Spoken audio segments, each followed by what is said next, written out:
I'm still on the bench. What you are unwilling to do for me, Dio is willing to help me. Starting next month, I can perform on stage as the protagonist. Let me break up with him and marry that country bumpkin Xiao Zhao. Dream on. Pa. A crisp sound. Fu Weixin was so angry that he couldn't bear it any longer and slapped Fu Qingye hard. Fu Qingye fell on the sofa with blood on the corner of her mouth. She covered her face, turned her head, and glared at Fu Weixin resentfully. From childhood to adulthood, Fu Weixin had never hit her, but now he actually hit her for his own daughter. Fu Weixin was really furious. Who was Su Dao? A despicable villain, a jumping clown. How did he let Fu Qingye become the protagonist? Wasn't it because he used some improper means to force others to suppress him? However, Fu Qingye was actually complacent because of the benefits he got from such a person. Fu Qingye. As for Su Dao, I would never admit that he is the son-in-law of the Fu family even if I die. If you insist on dating and marrying him, even if I, Fu Weixin, have to bear the stigma of not wanting an adopted daughter when I already have a biological daughter, I will sever the father-daughter relationship with you. Think it over carefully. A flash of coldness flashed across Fu Qingye's eyes. Haha, he finally told the truth. It would be fine if he didn't want her as an adopted daughter, but he had to find a plausible excuse. How shameless. Fu Qingye slowly stood up and sneered. I just want to marry Su Dao. You just wait and see. Even if I leave your Fu family, I can still live a good life.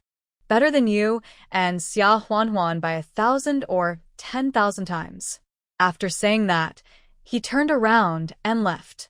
Fu Weixin couldn't help but feel guilty and softened his heart and shouted, Qingye. Fu Qingye.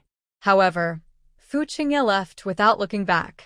At this time, Mr. Fu let the guard push him out of the study, sighed, and said, Let her go. Fu Weixin only felt a little pain in the palm of his hand where he had just hit Fu Qingye, and a deep sense of guilt rose in his heart.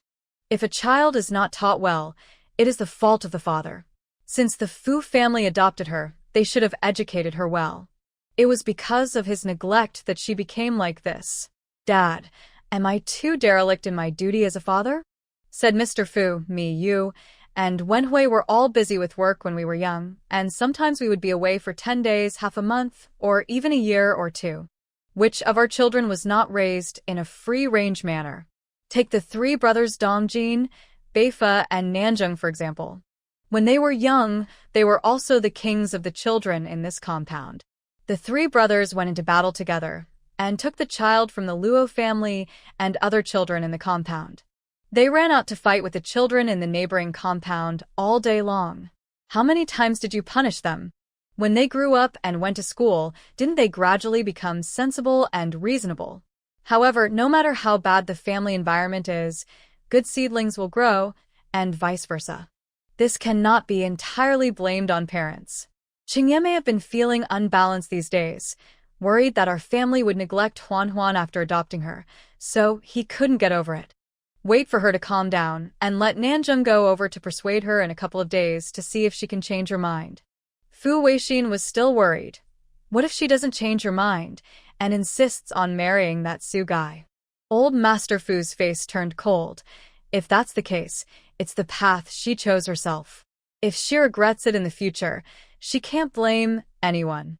Fu Qingye was not ashamed and moved out of the art troupe's dormitory that night and moved to Su Dao's place. In the evening, after a while of exercise, Su Dao hugged Fu Qingye and sneered, Your family is also ungrateful. It is their blessing to marry a noble man like me.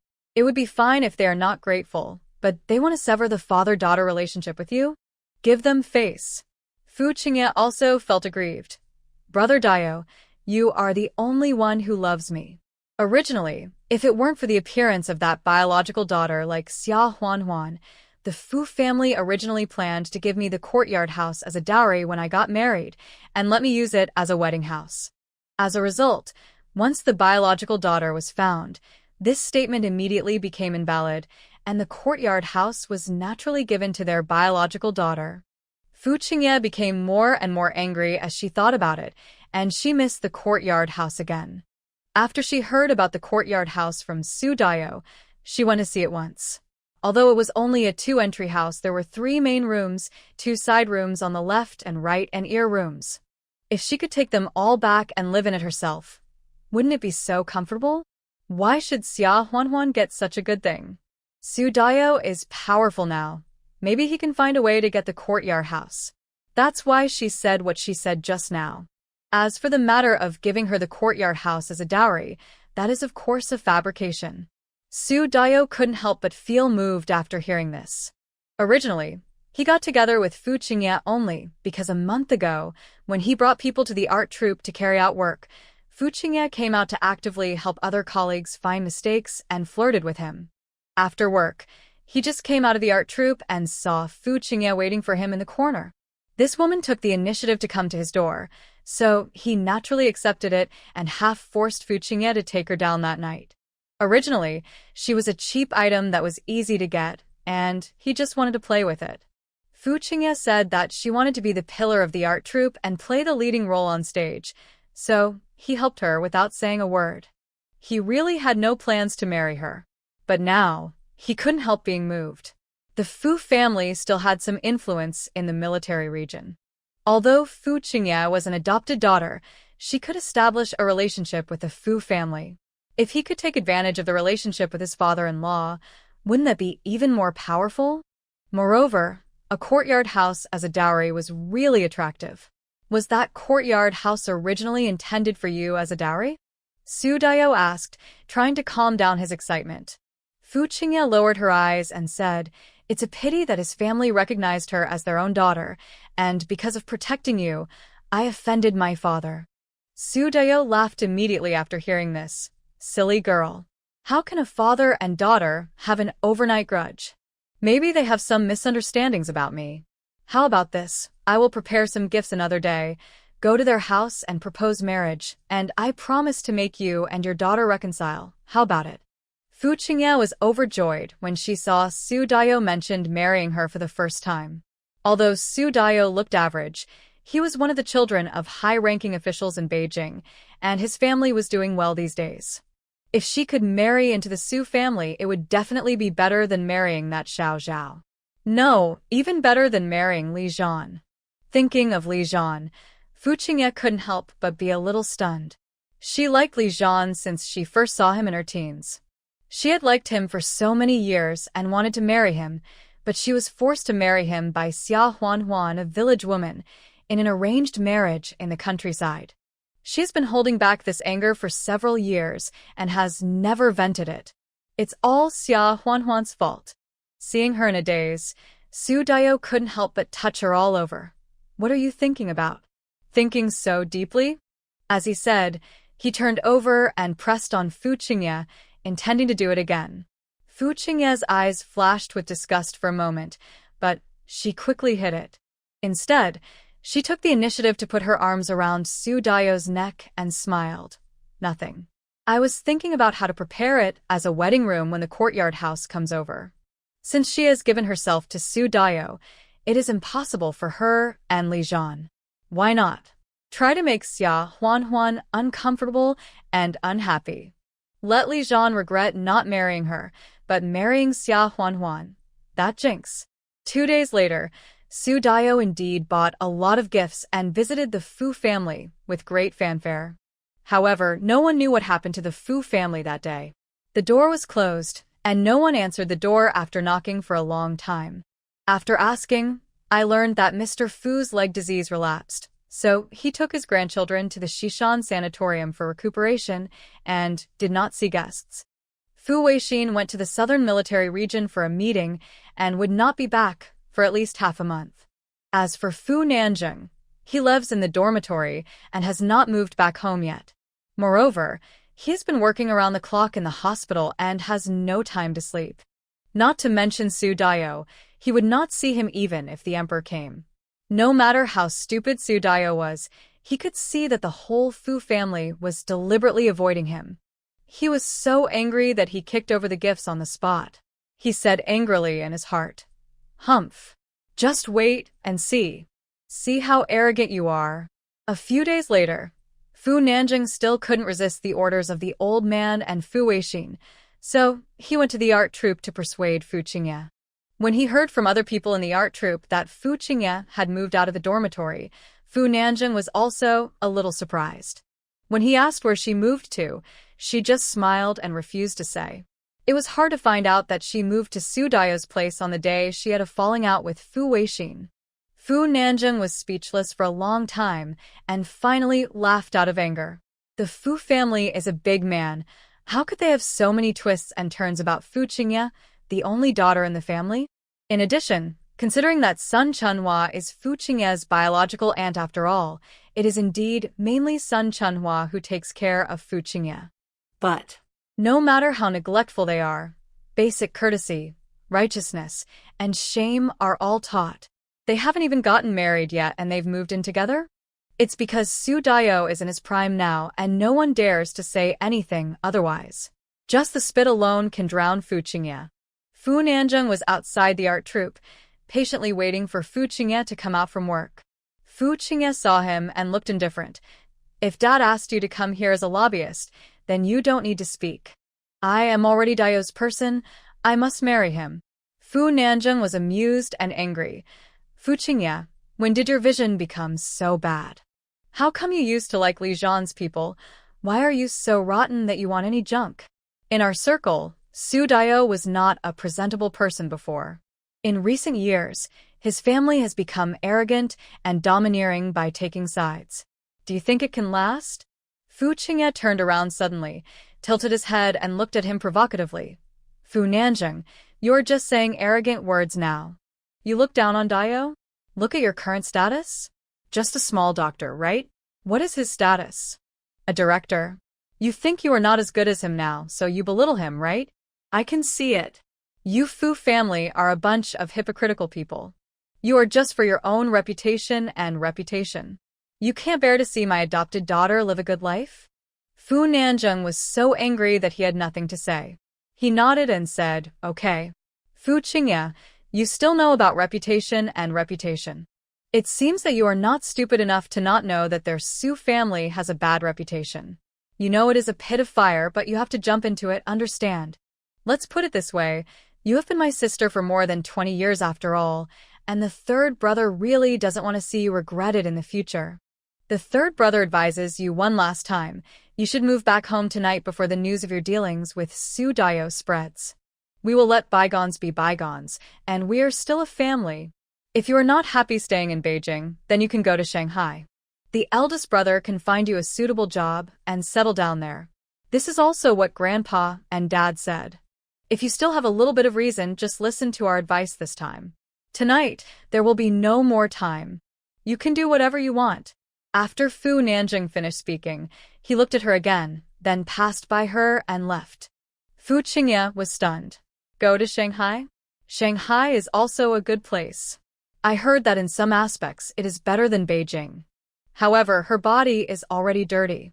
Even if she goes to Shanghai, she will never be able to hold her head up as a human being. And why should she leave? Xia Huanhuan took away everything from her. Why should she recognize the Fu family and come to Beijing? Should she run away to Shanghai with her tail between her legs? No. She must make Xia Huanhuan pay the price. That night, Fu Nanjing also returned home rarely. Grandpa Fu, Fu Weixin, and Fu Nanjing waited until midnight, but Fu Qingye did not come in. Fu Nanjing went to persuade Grandpa Fu to go back to his room to sleep, and then persuaded Fu Weixin, but Fu Weixin refused to go to sleep no matter what. Fu Nanjing looked at Fu Weixin's face, which seemed to have aged a lot overnight, and couldn't help regretting that he spoke too harshly in the afternoon, and said, Dad, don't be sad. At worst, I will go to Qingye tomorrow and persuade her again. If I really can't persuade her, I will find a few good friends to her directly to my eldest brother in Shanghai. Fu Weixin looked back at him and didn't say anything against his ridiculous plan. He just said vaguely, well, wait and see. If it doesn't work, let's talk about it tomorrow. You have to tell your eldest brother in advance. However, Fu Qingye didn't give them the opportunity to implement this ridiculous plan tomorrow. A group of people broke into the Fu family before dawn. The Fu family was accused of many faults, such as using Sun Chunhua as a nanny for more than 20 years and sending her to prison for a disagreement, finding their own daughter and kicking out their adopted daughter, using their own courtyard to gain fame and reputation, and now they want to take it back, and promoting their own daughter's husband for personal gain. Anyway, the commotion lasted for more than a month.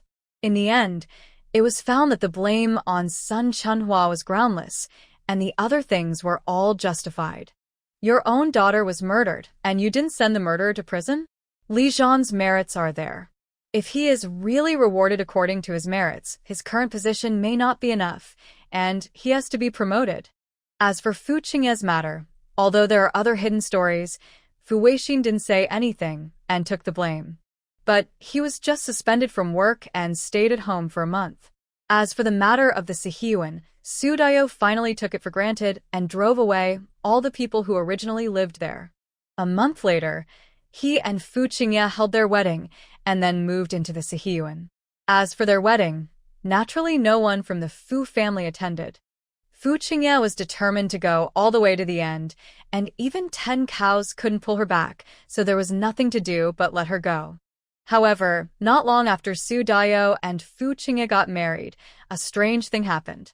Whenever Su Dao went to work alone, he would be put in a sack and beaten every now and then. Those people didn't say anything, they just beat him silently and ran away after beating him. As a result, Su Dao had been swaggering around with a pig-headed face for a long time and became a laughingstock among the children in the circle of Beijing. Su Dao was also very angry, but he couldn't find a clue after investigating for a long time. Every time he was about to recover, he would be beaten again. In the end, Su Dao couldn't stand it anymore, so he had to find a few subordinates to be bodyguards, and him too, and from work every day, and then he was at peace. Li Zhan also came back from the northwest because of these things. When the matter came to an end, he took the time to go back home. The Fu family and Li Zhan kept this a secret for fear that Xia Huanhuan would worry and didn't tell Xia Huanhuan. But it didn't stay secret. After the new year, Xia Huanhuan came to Beijing several times through space, and with the relationship between Luo Cheng and Dahe, it was hard for her not to know about the Fu family. However, she didn't expect that Fu Qingye would eventually decide to marry such a person. She and Fu Nanzheng had surprisingly consistent ideas. In the past, she was quite discerning. After all, she had also taken a fancy to Li Zhan. Why is she so hungry now? Isn't it just that the Fu family found their own daughter? Is she so stimulated? However, Xia Huanhuan didn't care about Fu Qingye at all.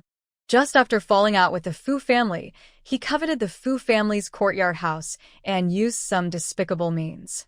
It was too tasteless. She asked Dahe to hire a few smart, skilled, and tight-lipped people every few days to beat up Su Dao, regardless of the cost. It was a bargain for them. Before Li Zhan returned to Qingshui village, he went to find Luo Cheng again. Luo Cheng smiled cynically. "Hey, buddy, didn't you have enough in the last fight? Want to spar again?" Li Zhan. It wasn't him who wanted to fight last time. Li Zhan didn't say anything else, and asked Luo Cheng directly if he had tinkered with wooden warehouses in private. Luo Cheng. This question was asked. Given their respective positions, even if he did, could he tell him publicly? Li Zhan also realized that he asked a stupid question, and asked again, "Browning, it is probably something from the 1930s or 1940s. Don't worry, I'm asking you purely for personal reasons, and today's words are enough for you to listen to." Luo Cheng looked at him scrutinizingly, as if to explore why he asked this, and then shook his head and said, "No. There are some things that I will never touch." Li Zhan nodded, said thank you, and left. After getting Luo Cheng's answer, Li Zhan felt much more comfortable. At least, no matter whether the Browning was from Huan or not, at least it was not obtained from Luo Cheng. After leaving Luo Cheng, Li Zhan did not delay and set off to the train station to go home. The disaster relief and horse thieves mission in the northwest was almost over. They all retreated from the northwest, leaving Wei Bin there to finish up. Li Zhan did not go on the next mission because of the Fu family's affairs, so he had a few days of vacation. But even so, it was only about 7 or 8 days, so he naturally had to race against time to go home to his wife and children. Unexpectedly, just as he arrived near the train station, he was stopped by a voice. Li. Brother Li Jian. Li Jian did not recognize it for a moment, so he glanced in the direction of the voice. If it wasn't Fu Qingye, who else could it be? A flash of coldness flashed across Li Jian's eyes, and his brows wrinkled involuntarily.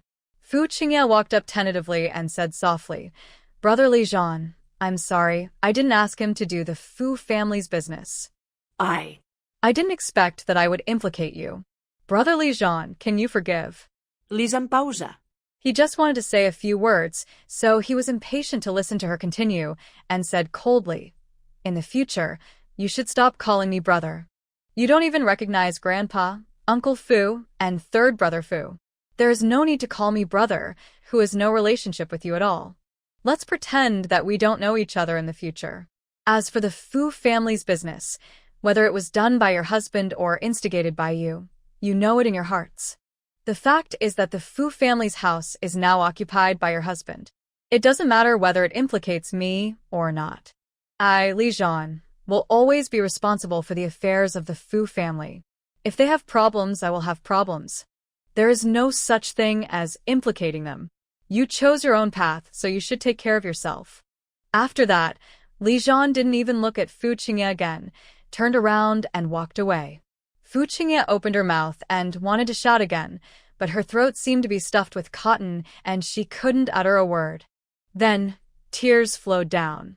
She couldn't help but regret her decision to marry Su Daiyou. Obviously, it was to take revenge on the Fu family and Xia Huan, but in the end, apart from that courtyard house, how did she end up being abandoned by everyone? Not only the Fu family, but even Li Jian refused to pay attention to her anymore. Li Jian got on the car, closed his eyes, and endured for a long time before he breathed a sigh of relief. It was not worth getting angry for such an ungrateful thing. It was more important to think more about his wife and children. I haven't hugged my wife for a long time, and I really miss her. The train left in the afternoon, so Li Jian didn't get home until midnight this time. Xia Huan heard the noise in the middle of the night and saw him climbing over the wall again. She was speechless. Are you born in the year of the monkey, or something? Didn't I tell you last time to knock on the door before coming in? Li Jian chuckled twice, then went up and picked up Xia Huan by the waist. You. Xia Huan screamed, and quickly hugged his broad shoulders and lowered her voice. Put me down. Li Jian laughed. Look, aren't you afraid of waking them up? If I knock on the door and come in, won't the whole family wake up? Xia Huan felt embarrassed and uncomfortable because her feet couldn't reach the ground. She pushed him and said with a bad smile, Then why don't you stay in the county guest house for one night and come back early the next morning? Why do you have to walk at night in such cold weather? Li Jian carried her to the yard and laughed. How can that be? A night of spring is worth 1,000 gold. How can you waste it like that? As he spoke, he glanced at the wing room, leaned close to her ear, and asked with a smile, The last time I came back, I asked you to put a bed in the wing room. Did you do it? When Xia Huan heard this, she knew what he was thinking. Her pretty cheeks immediately turned red, and she said unhappily, No. Stop making trouble, and put me down. Li Jian put her on the ground, and before Xia Huan could stand firmly, he had bent down and carried her on his shoulders. Xia Huan had lost her temper. This time she was even more upset than before, and she felt top-heavy. Be good and don't move. It's okay if there is no bedding. You can use our military coats first. As Li Jian said this, he had already strode to carry her to the wing room. Xia Huan. This rascal! As soon as he entered the room, Li Jian walked straight to the bed without turning on the light. When he got closer and took a look, he smiled and said, Isn't she released yet? You lied to me. Xia Huan was put on the bed by him. She didn't even have time to turn over. He had already pressed her down and stripped her without even leaving her belly band. Early the next morning, the triplets woke up and saw that there was no trace of their mother on the bed. They couldn't help but think of the days during the new year when they couldn't find their mother no matter how hard they tried. They all cried sadly. Wow. Mommy is gone. Mom. Yaya Hans mommy. Mom. Mommy ran away again. Lin Yuru heard the noise and quickly put on her cotton coat and came over. She picked up Yi, who was crying the most fiercely, and while coaxing her, she was wondering where she had gone so early in the morning. I didn't hear that she was going into the mountains early last night. Be good. All of you. Mom will be back soon. Just as she was talking, Li Zhan had already come in. He was very strong, and he picked up Yan Yan and Yao Yao in one hand. The three little guys who looked exactly the same forgot to cry and stared at him blankly. There was an awkward silence in the air for a moment. Li Zhan's heart sank. Could it be that these three little rascals had forgotten him again? Lin Yuru was also startled when she saw Li Zhan out of the blue, and then she laughed. Oh, you always appear and disappear like a ghost. Yan Yan, Ye, Yao Yao, call someone quickly, isn't this your dad? The three little guys didn't admit it, and still stared at Li Zhan in a daze. Yao Yao even raised his little hand and touched Li Zhan's hard stubble curiously. Li Zhan siga. These three little ungrateful ones can't even remember their own father.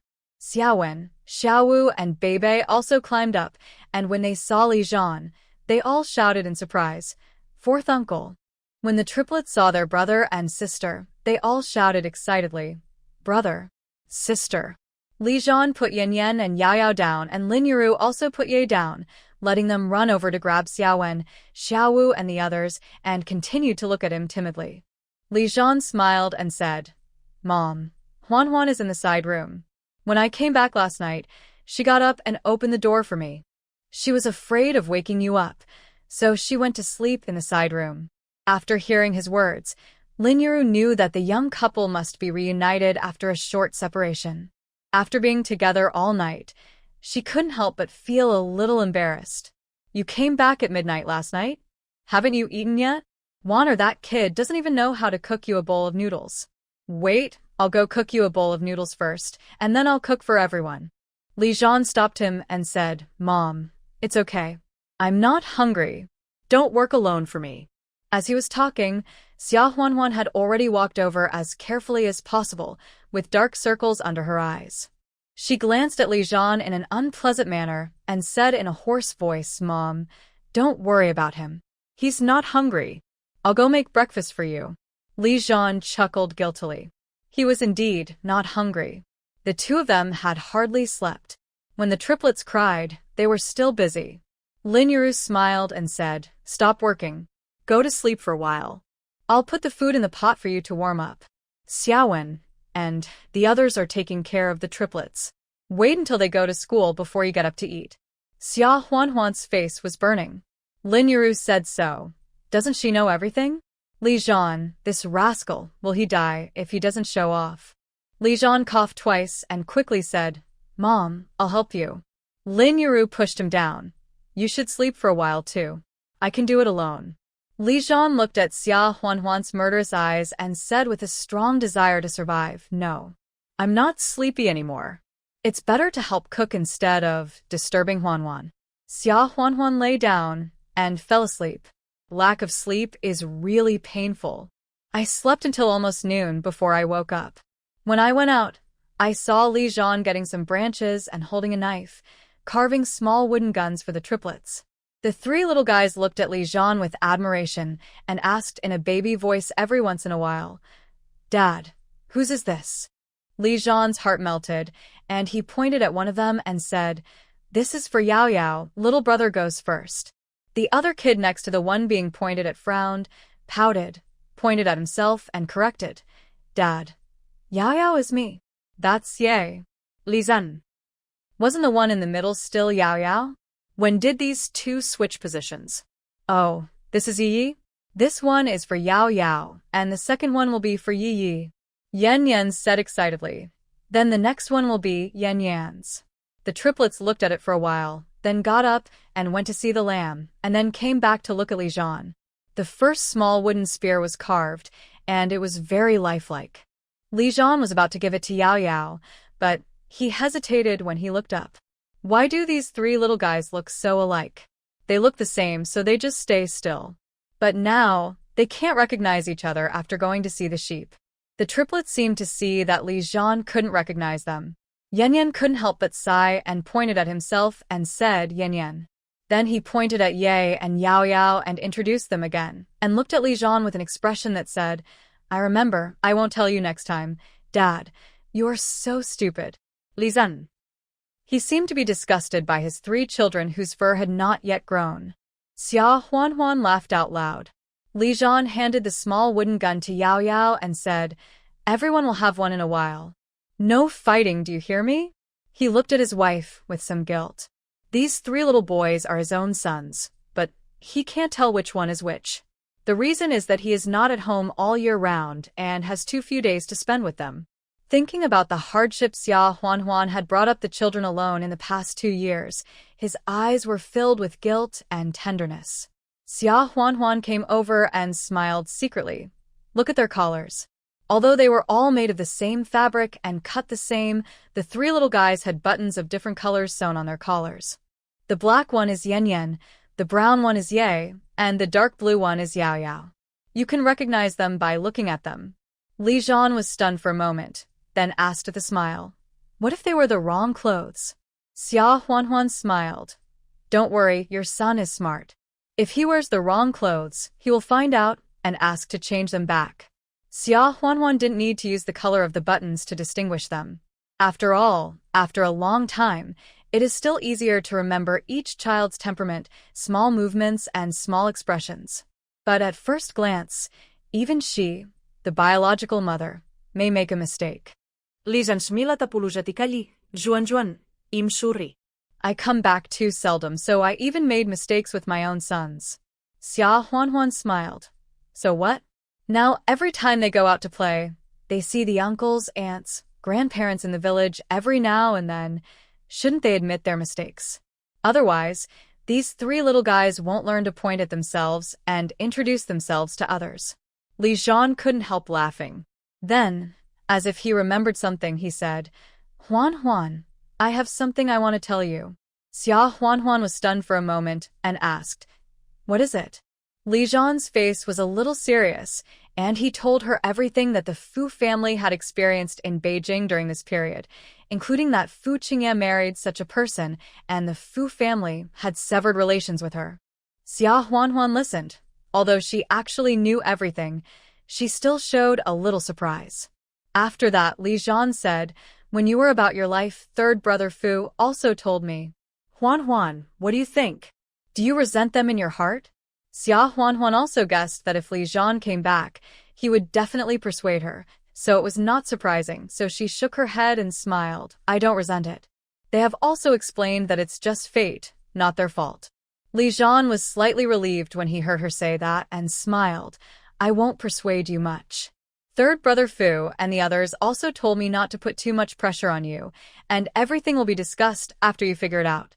Xia Huanhuan nodded, lowered her head and looked at the ground in front of her for a while, and couldn't help asking, Is the Fu family okay now? Grandpa and... Are you very sad? She was actually hesitant in her heart, mainly because she was worried about Fu Qingye's affairs. Now that Fu Qingye was committing suicide like this, she couldn't help but feel sorry for Fu Weixin and Grandpa. Apart from other things, Fu Weixin may not show it, but in his heart he definitely treats Fu Qingye as his own daughter. Seeing her go down the wrong path and even plot against the Fu family, it is self-evident how sad and devastated Fu Weixin is. Li Jian glanced at her, sighed, and said, She is definitely sad. Especially Uncle Fu. He was so angry, disappointed, and angry that he got a serious illness and stayed in bed for more than half a month. He has been feeling better in the past 2 days, but he still coughs. Xia Huanhuan didn't know what to say after hearing this, so she could only sigh. Li Jian looked at Xia Huanhuan and suddenly said, Huanhuan, I have an idea. If you don't want to, just say it, but don't be angry. Xia Huanhuan smiled and said, Little guy, you still need to give a disclaimer in advance? Li Jian was confused for a moment. What? What disclaimer? Xia Huanhuan bit her lip and smiled. No, nothing. You say it, I'm not angry. Li Jian blinked and smiled. I was thinking. Uncle Fu has been recuperating and reflecting on himself at home these days. He coughs so badly, why not bring him home and let him relax here for a few days? What do you think? Xia Huanhuan was stunned, silent for a moment, looked up and said, "That's fine. Our place is beautiful. It will be more effective for recuperation." It's not like she doesn't plan to get acquainted with the Fu family. Now Fu Qingye has brought about his own destruction. She is not a person who likes to drag things out. She should just follow the lead. There is no need to keep dragging it out and make everyone feel uncomfortable. Li Zhan didn't expect her to agree so readily and couldn't help but be overjoyed. "Really? Huan, do you really agree?" Xia Huan turned her head and looked at him. "Are you asking this as if I don't agree?" Li Zhan scratched his head and chuckled. "How can that be possible? Then I'll go to the county this afternoon and call the Fu family. Ask Uncle Fu what he thinks." As he was talking, the triplets started fighting. The cause was naturally because of the little wooden gun. Li Zhan had just carved one and gave it to Yao Yao, and Yan and Ye surrounded him with envy. And then they started fighting. "Anyway, you pushed me, I bit you, grabbed you," and then 6 little hands grabbed the little wooden gun, struggling to take the lead, and burst into tears. "Li Zhan." Xia Huan glared at the culprit, walked forward, and snatched the little wooden gun from the 3 people. When the 3 little guys saw that the little wooden gun was gone, they didn't care about crying. They all raised their little hands and looked at their mother. "Woo, I want the little wooden gun." Xia Huan put her hands on her waist, feeling angry and amused, and said majestically, "Confiscate it. Wait until your dad carves out the other 2 before giving it to you to play with." Of course, the 3 little guys refused and pretended to cry. Wow. The little wooden gun is gone. Xia Huan also turned back to the house, put away the little wooden gun first, and came out to ask, "Who wants to eat white rabbit candy?" When the 3 little guys heard this, they immediately stopped thinking about the little wooden gun and rushed in to ask for candy. Xia Huan gave each of them one, peeled off the candy wrapper, and stuffed it into their mouths.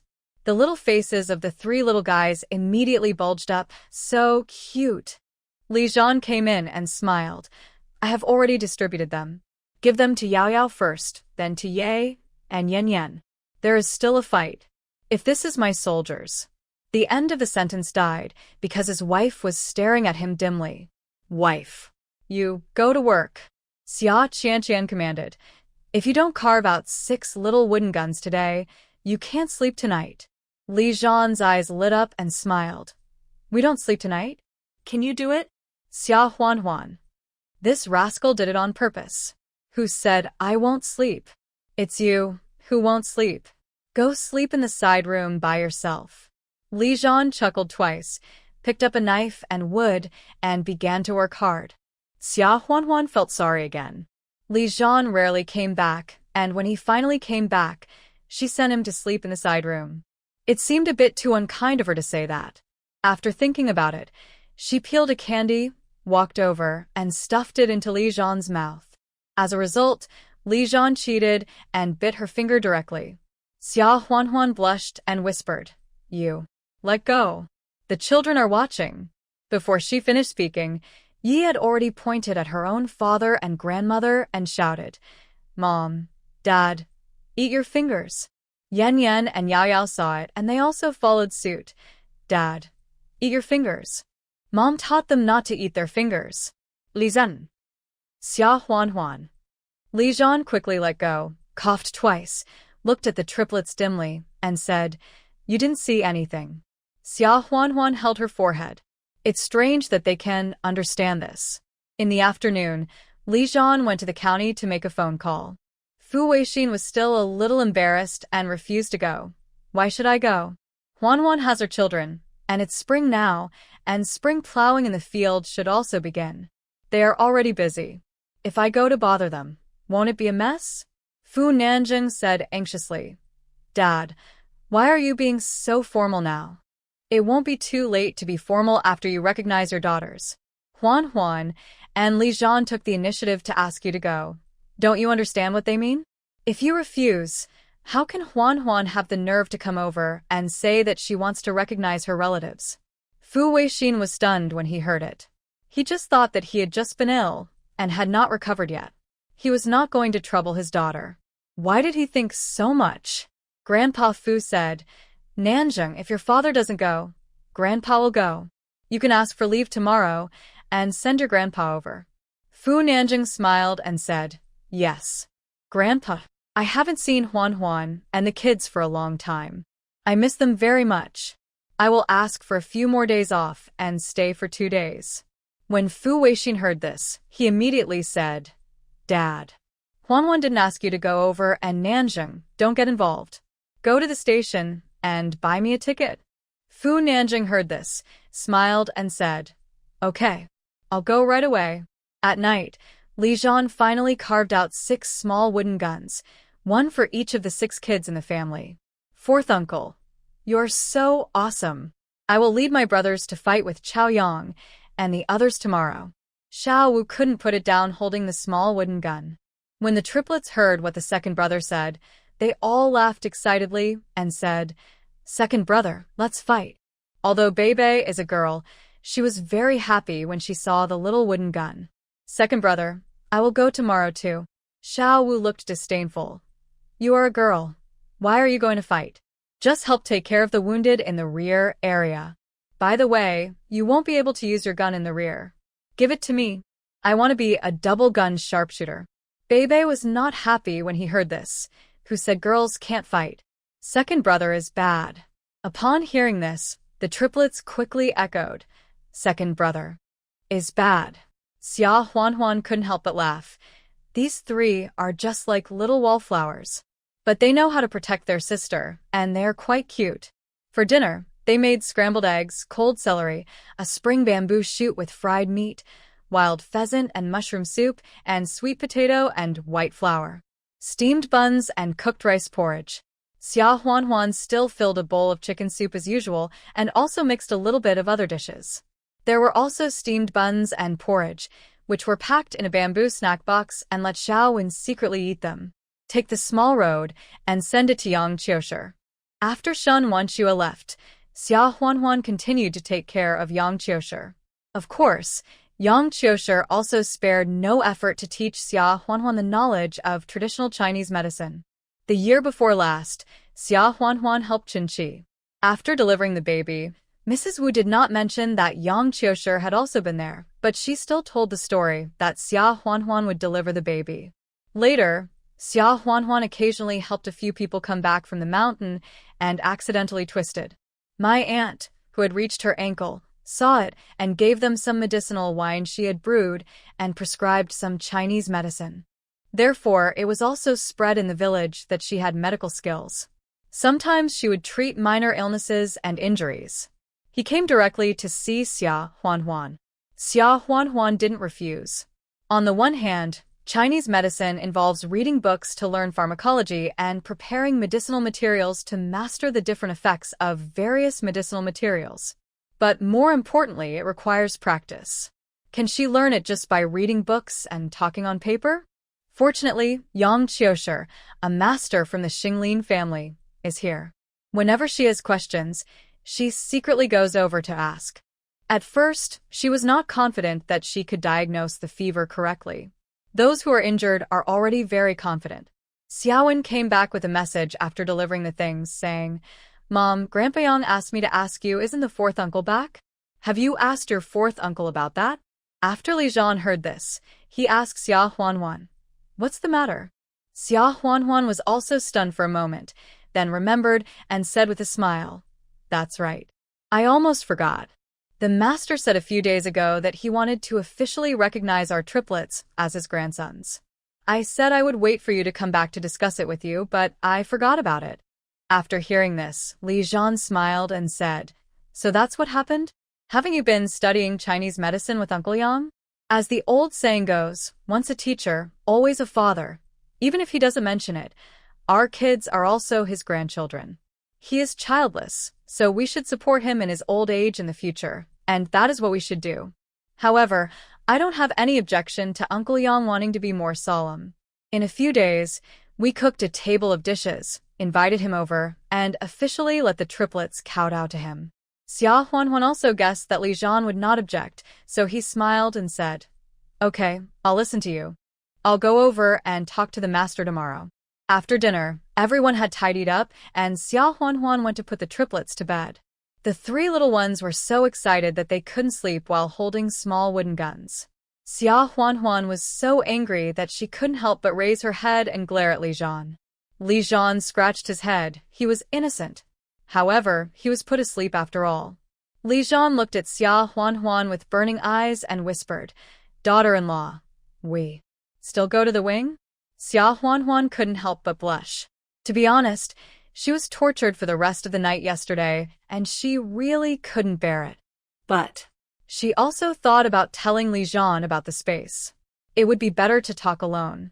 In order to prevent him from reacting too much and waking up the children, they both got up one after another, opened the door, and ran to the side room without turning on the light. Li Zhan's hand had already reached in. He rubbed her slender waist, clasped the back of her head, and leaned over to bite her lips. "Don't. I have something to tell you." Unfortunately, Li Zhan has always been better at this. He was domineering and did not listen to what others said. He pulled her clothes and said with a smile, "What are you talking about? Let's talk later." Xia Huanhuan also had no temper and really couldn't think of anything to say about the space. After a break, Xia Huanhuan was about to say something when suddenly the cries of the triplets came from the main room. "You. Mom is missing." got it. For Mom. After such a commotion, Lin Yuru and Xiaowen were all woken up. Xia Huanhuan. Can she find a piece of tofu and kill her? Now, the whole family knows that she slept with Li Zhan in the wing room at night. Tushi hurriedly got dressed and went back to the main room. Lin Yuru was coaxing the three little ancestors. When she saw Li Zhan and her coming in, she felt embarrassed and said with a smile, "Didn't you go to visit relatives in the northwest during the last few days of the new year? These little rascals haven't seen you for several days, so they probably felt sad, so they just remembered it. Now I cry when I see you are not here. It's okay, it'll be fine when it's older." Xia Huanhuan felt quite uncomfortable after hearing this. She thought that children were too young to remember things and would not be able to remember them when they grow up. However, no matter how young the children were, they would always remember them at the time. Moreover, they were the stickiest. They only have these few years as human beings. When they grow up, their parents will no longer be able to get close to them and trust them unconditionally. And just now, she actually thought they were too noisy for not sleeping. When the baby saw his mother coming in, he curled his lips and opened his little hands to hug them. Xia Huanhuan saw them crying like that. Her nose was sore, and her eyes were a little coquettish. She quickly went over to hug them and whispered, "Yan yan yi yao yao darling, Mom is here." Li Zhan sighed and came over distressfully to hold the four of them in his arms. He smiled and said to Lin Yuru, "Mom, go back to sleep. We won't make any noise tonight and just sleep with the children." Because of all this trouble, Xia Huanhuan couldn't muster up the courage to mention the matter of space. The next afternoon, Fu Weixin arrived at the county seat. Although there was an evening train, he couldn't be let go, so he hurriedly they set off at midnight, so they still had the patience to take the train early the next morning. Even so, Fu Weixin was so happy that he didn't sleep well all night. When Li Zhan went to pick him up, he couldn't help but see the dark circles under his eyes. He smiled and said, "Uncle Fu, have you been awake all night?" Fu Weixin glared at him. "No one will think you are mute if you don't speak."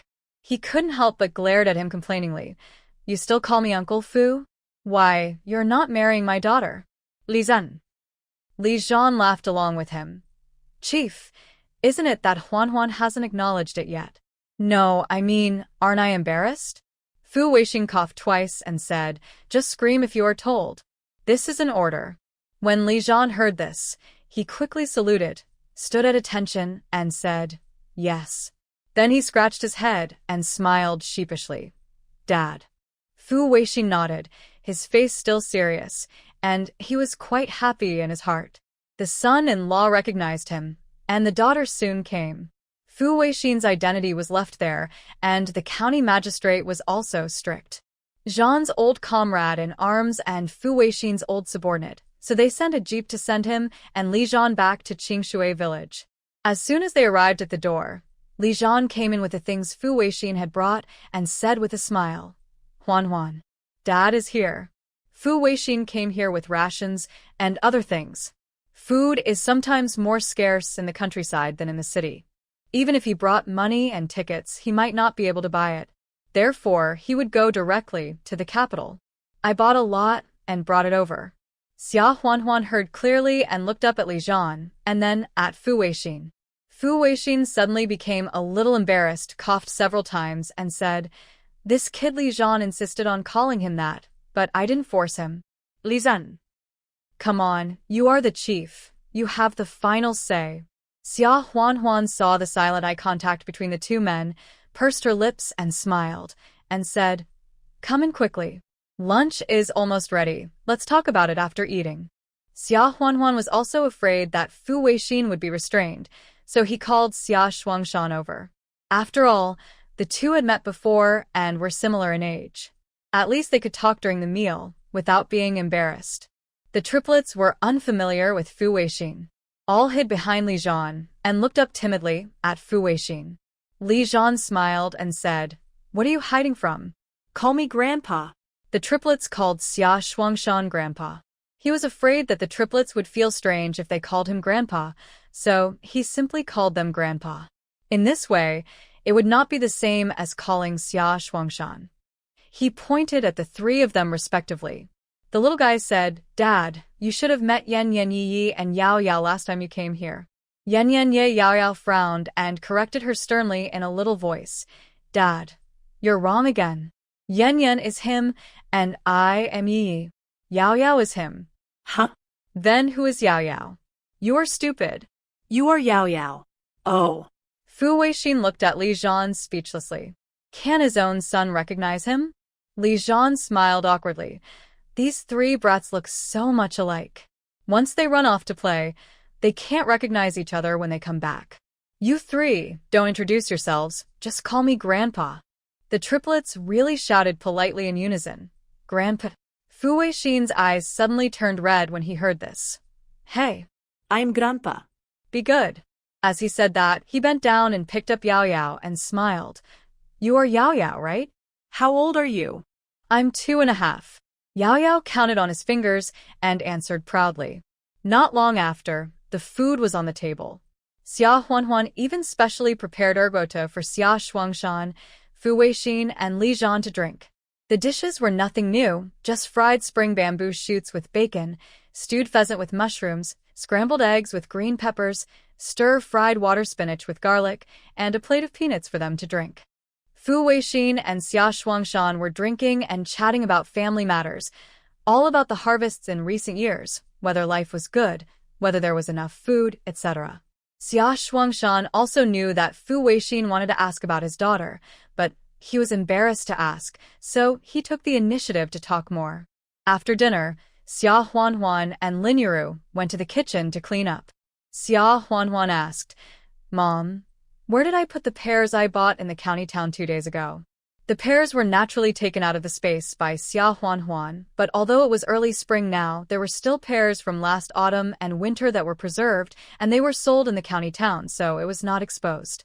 Lin Yuru replied, "It's in the basket in the room."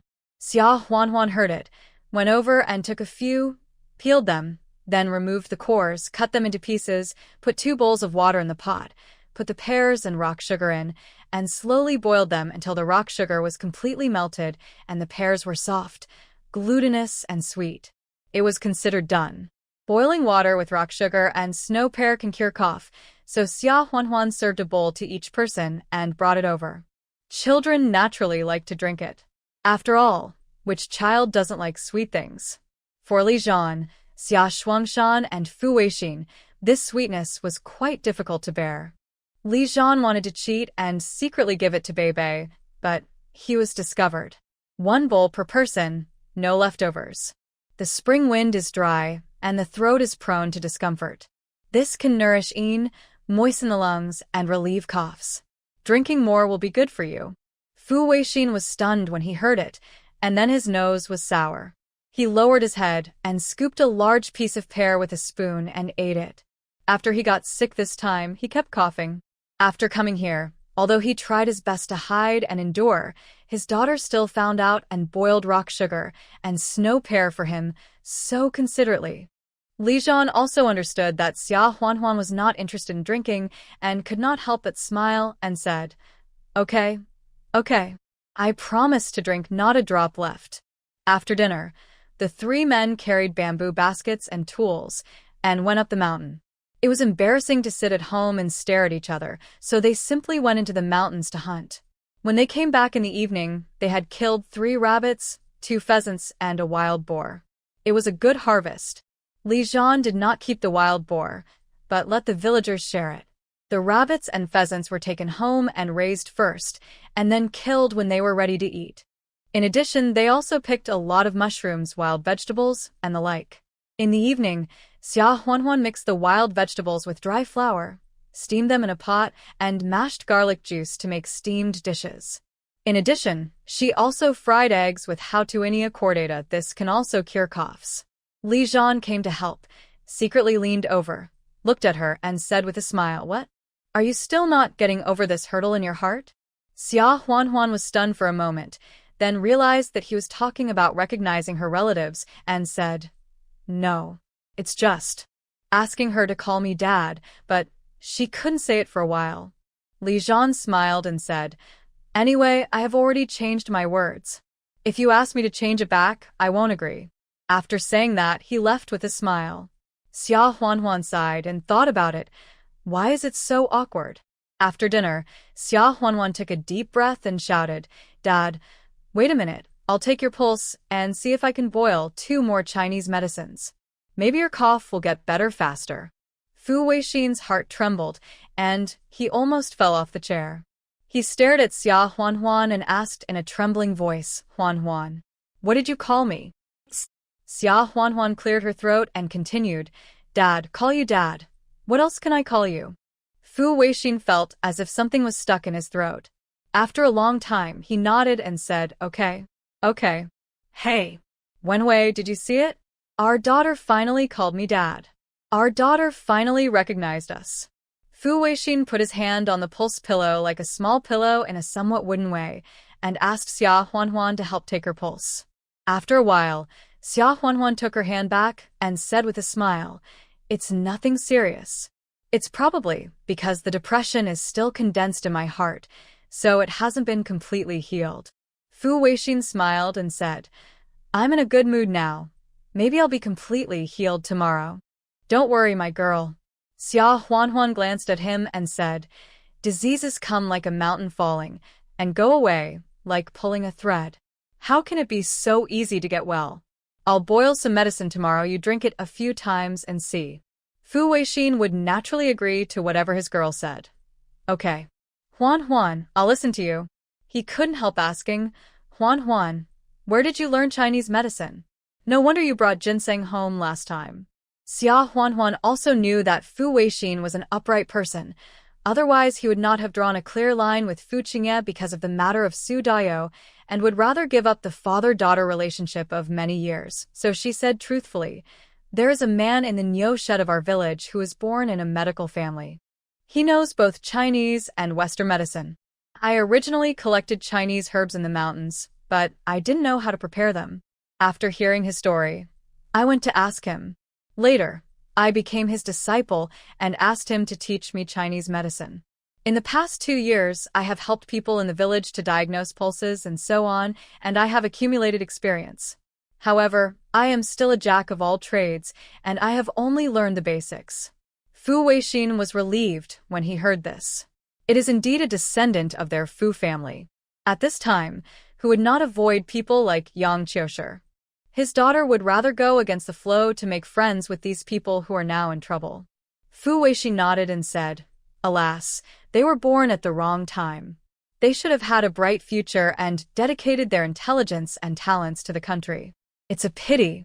As he spoke, Fu Weixin couldn't help but bring up the old things again. "By the way, Huanhuan, the last time you and Li Jian came home, didn't your third brother tell you to apply for a job dispensing medicines in their hospital? Think about it again. As for the household registration, you are my Fu Weixin's daughter. I will go back and make a report, and it should be approved soon. With the household registration, you will be legitimate when you go for the interview. It's a pity about that courtyard house. Alas. Let's not talk about this. Dad will help you solve the house problem. Later, you can take the children, your parents, and move to Beijing. Xia Huanhuan looked at Li Zhan and smiled. Dad, Li Zhan and I haven't discussed this yet. Fu Weixin had to give up and said, then you should discuss it quickly. I can go back and make arrangements earlier. In the evening, Li Zhan hugged Xia Huanhuan and said with a smile, are you unwilling to go to Beijing? Xia Huanhuan was stunned for a moment, then asked, how did you know? I can guess it from your expression. Xia Huanhuan sighed and said, I'm used to living in the countryside. If I'm suddenly given a job, I'll be bored to death. How can it compare to the days of picking mushrooms, digging bamboo shoots, and hunting in the mountains? Besides, the kids at home are still so young. If I go to work, not only will my parents be exhausted, but they may not be able to get used to life in the city. Li Zhan hugged her tightly and said with a smile, what if you are unwilling? Let's still live in the village. Anyway, it's up to you. Xia Huanhuan couldn't help asking, you don't want a city hukou? Even if I don't want it, the children have to transfer to city hukou so that their future will be brighter. Although there is no such thing as guaranteed distribution in the future, at least Xiaowen and his people can still catch up. Although her children, Xia Huanhuan, don't care about guaranteed distribution of iron rice bowls. Li Zhan smiled and said, as long as the family is happy, these don't matter. Am I not a rural hukou? I am still very promising, right? Xia Huanhuan felt warm in her heart after hearing this. How many people want to transfer to city hukou, but Li Zhan is open-minded. Li Zhan turned over and pressed on her and smiled. Wife, while the children are asleep, let's move gently. The next day, Xia Huanhuan really boiled Chinese medicine for clearing the lungs and relieving cough for Fu Weixin to drink. It was so bitter, but Fu Weixin still endured the bitterness and drank it without leaving a drop. After a few days of rest, the cough was indeed much better. Fu Weixin had not retired yet, and it was almost time for him to reflect on his mistakes behind closed doors, so he returned to Beijing. Xia Huanhuan had already rejected Fu Weixin's proposal, saying that she wanted to wait a little longer. Now the children were too young, and she would not feel at ease going to work. In a few years, when the children grow up and go to school, they will move to the city to work or something. Fu Weixin had no choice but to give up after hearing this. However, Xia Huanhuan and Li Zhan, along with their 6 children, accompanied Fu Weixin back to Beijing, and this time they lived directly in the Fu family. The transfer of household registration and work can be postponed, but there is one thing that must be done as soon as possible. That is to go to Xiao Wenhui's grave to pay homage. Xia Huanhuan also knew that this was a major event that Fu Weixin had been thinking about for more than 20 years, so she immediately took the children to pay homage to her biological mother. When she saw the photo of Xiao Wenhui, Xia Huanhuan was also shocked. She looked like Xiao Wenhui, as if they were cast in the same mold. No wonder the first time she went to Beijing to visit Li Zhan's illness, Mr. Fu, her grandfather, called her in and asked some nonsense questions. Thinking about it now, I'm afraid they had some doubts at that time, right? Fu Nanjing smiled and said, that's right. We went to Qingshui village to ask around, and everyone in the village insisted that you were her biological child. We had no evidence at all, so we had to give up. Fortunately, Li Ernie and the others showed up later. After the family went to Xiao Wenhui's tomb to pay respects, Xia Huanhuan also asked several children to kneel down and kowtow to Grandma. The family then left the cemetery and went to the photo studio to take photos. However, the eldest and second brothers of the Fu family were not there, so the family portrait would have to wait until the new year to get together. The recognition of relatives came to an end, and Li Zhan suddenly brought back a small puppy one day. The puppy looked only about 1 month old, furry, and was held in Li Zhan's arms, with drooping ears and 2 round eyes like beans. He looked at the entire Fu family with some fear and couldn't help sobbing. Both parents of this puppy are military service dogs. The father dog died 2 months ago while on a mission. The mother dog died a few days after giving birth to 5 puppies. The other 4 puppies were in good physical condition, and the army kept them to train them as military dogs. This one was the weakest when it was born. It's more than a month old, but it's only half the size of its brothers and sisters. It didn't pass several tests. Li Jian explained with a smile. Didn't you say last time that your family wanted to have a dog to guard the house and be safer in the future? So I brought it back. Xia Huan had no resistance to this furry little guy, especially when he was still a child. She took it eagerly and smiled. So cute. What breed is it? The little guy had black fur and looked very similar to the wolf cubs they had seen in the mountains before. Xiaowen, Xiaowu, Beibei, and the triplets were all excited to see such a cute little guy and surrounded him. Mom, this little puppy looks just like the wolf cubs in the mountains. Xiaowen had also spent the night among a wolf pack, so he had a say. The triplets pointed directly at the puppy and kept saying, "Little wolf. Wolf. Wolf." Fu Nanjing came over and said with a smile, "You little guys are quite knowledgeable. You'll have to ask third brother about the breed of this dog. Third brother is very familiar with it.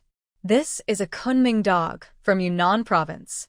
There is a special training school for breeding and training. The army and the public security have special organizations for it. It's amazing. It has wolf blood, is loyal and obedient, fierce and agile, better than those foreign breeds." Li Jian smiled and said, "Third brother is really knowledgeable." Fu Nanjing said proudly, "Isn't it? When I was a child, Grandpa and Dad brought a few little Kunming dogs home to raise for a while. They were very smart.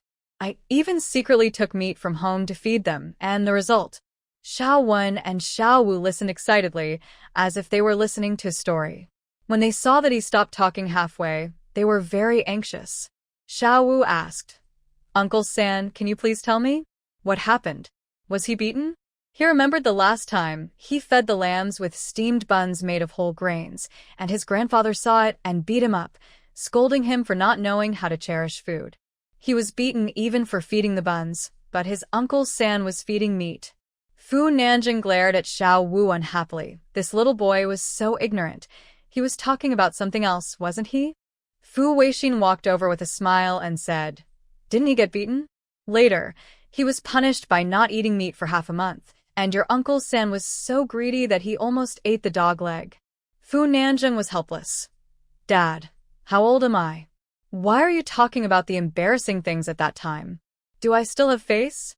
Xia Huan and Li Jian couldn't help laughing. The triplets were so anxious that they opened their arms, looked up, and shouted, "Mom, wolf cub." Yan Yan wants to hug the wolf cub. Yi wants to hug too. Hug. Yao Yao also shouted a little late. Xia Huan smiled and rubbed the puppy for a long time before carefully handing it to the triplets, while admonishing, "You are not allowed to bully it. Keep scratching it with your hands, otherwise it will hurt. Do you hear me?"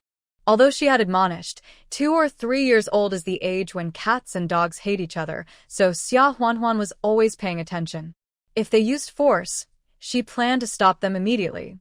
Although the puppy was small, it was the first time they met it after all, and they had never raised it. It would be bad if it got angry and bit people. Fortunately, the triplets were quite obedient. They all circled around the puppy with excitement, patting and touching it with their little hands. The 3 little ones plus a puppy were living in peace.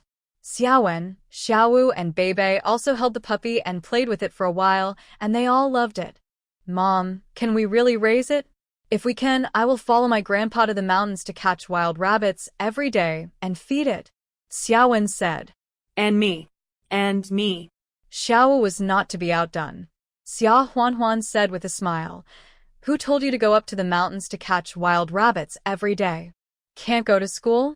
Xiaowen and Xiaowu couldn't help but frown when they heard about going to school. Alas. "When I was young, I didn't know the benefits of not going to school. Now I know, and I can't go back to the good days of not going to school." Beibei looked at the 2 brothers who didn't live up to their expectations and said proudly, "Mom, I like going to school. I will definitely get 100 points at the end of the term, and then use your reward money to buy meat for the puppy." Xia Huan said with a smile, "If you can get the first place, You don't have to use the bonus to buy it. Mom will pay for it. The little cubs were all overjoyed. The little dog was left at home and given a rather casual name, Wolf Cub. After living in Beijing for a few days, Xia Huanhuan took the children back to Qingshui village. Mr. Fu and Fu Weixin were naturally reluctant to let her go, but it was not easy to force her to stay. They had not given up the idea of letting Huanhuan return to Beijing. Even now, the house in the compound was indeed a bit crowded, so they had to arrange accommodation first before mentioning this matter. However, before Xia Huanhuan returned to Qingshui village, she took the triplets to the sanatorium to visit Grandma Luo while Li Zhan was back in the army to deal with some things. These days, every time she came to Beijing through the space, she would go to see Grandma Luo. Therefore, Grandma Luo was used to it. On the contrary, every few days, when she didn't see Xia Huanhuan coming, she would hang around the door several times, secretly observing whether she had come. The staff of the sanatorium also liked Xia Huanhuan to come. Why? She never came empty-handed. Although she only brought the gifts to the aunt, other people also benefited from it. This time, it was the first time that Xia Huanhuan brought the triplets here. The security guards saw them and greeted them from a distance with a smile. "Isn't this Xiao Xia? You're here? Who are these three little guys?" Oh. They look exactly the same. Are they triplets?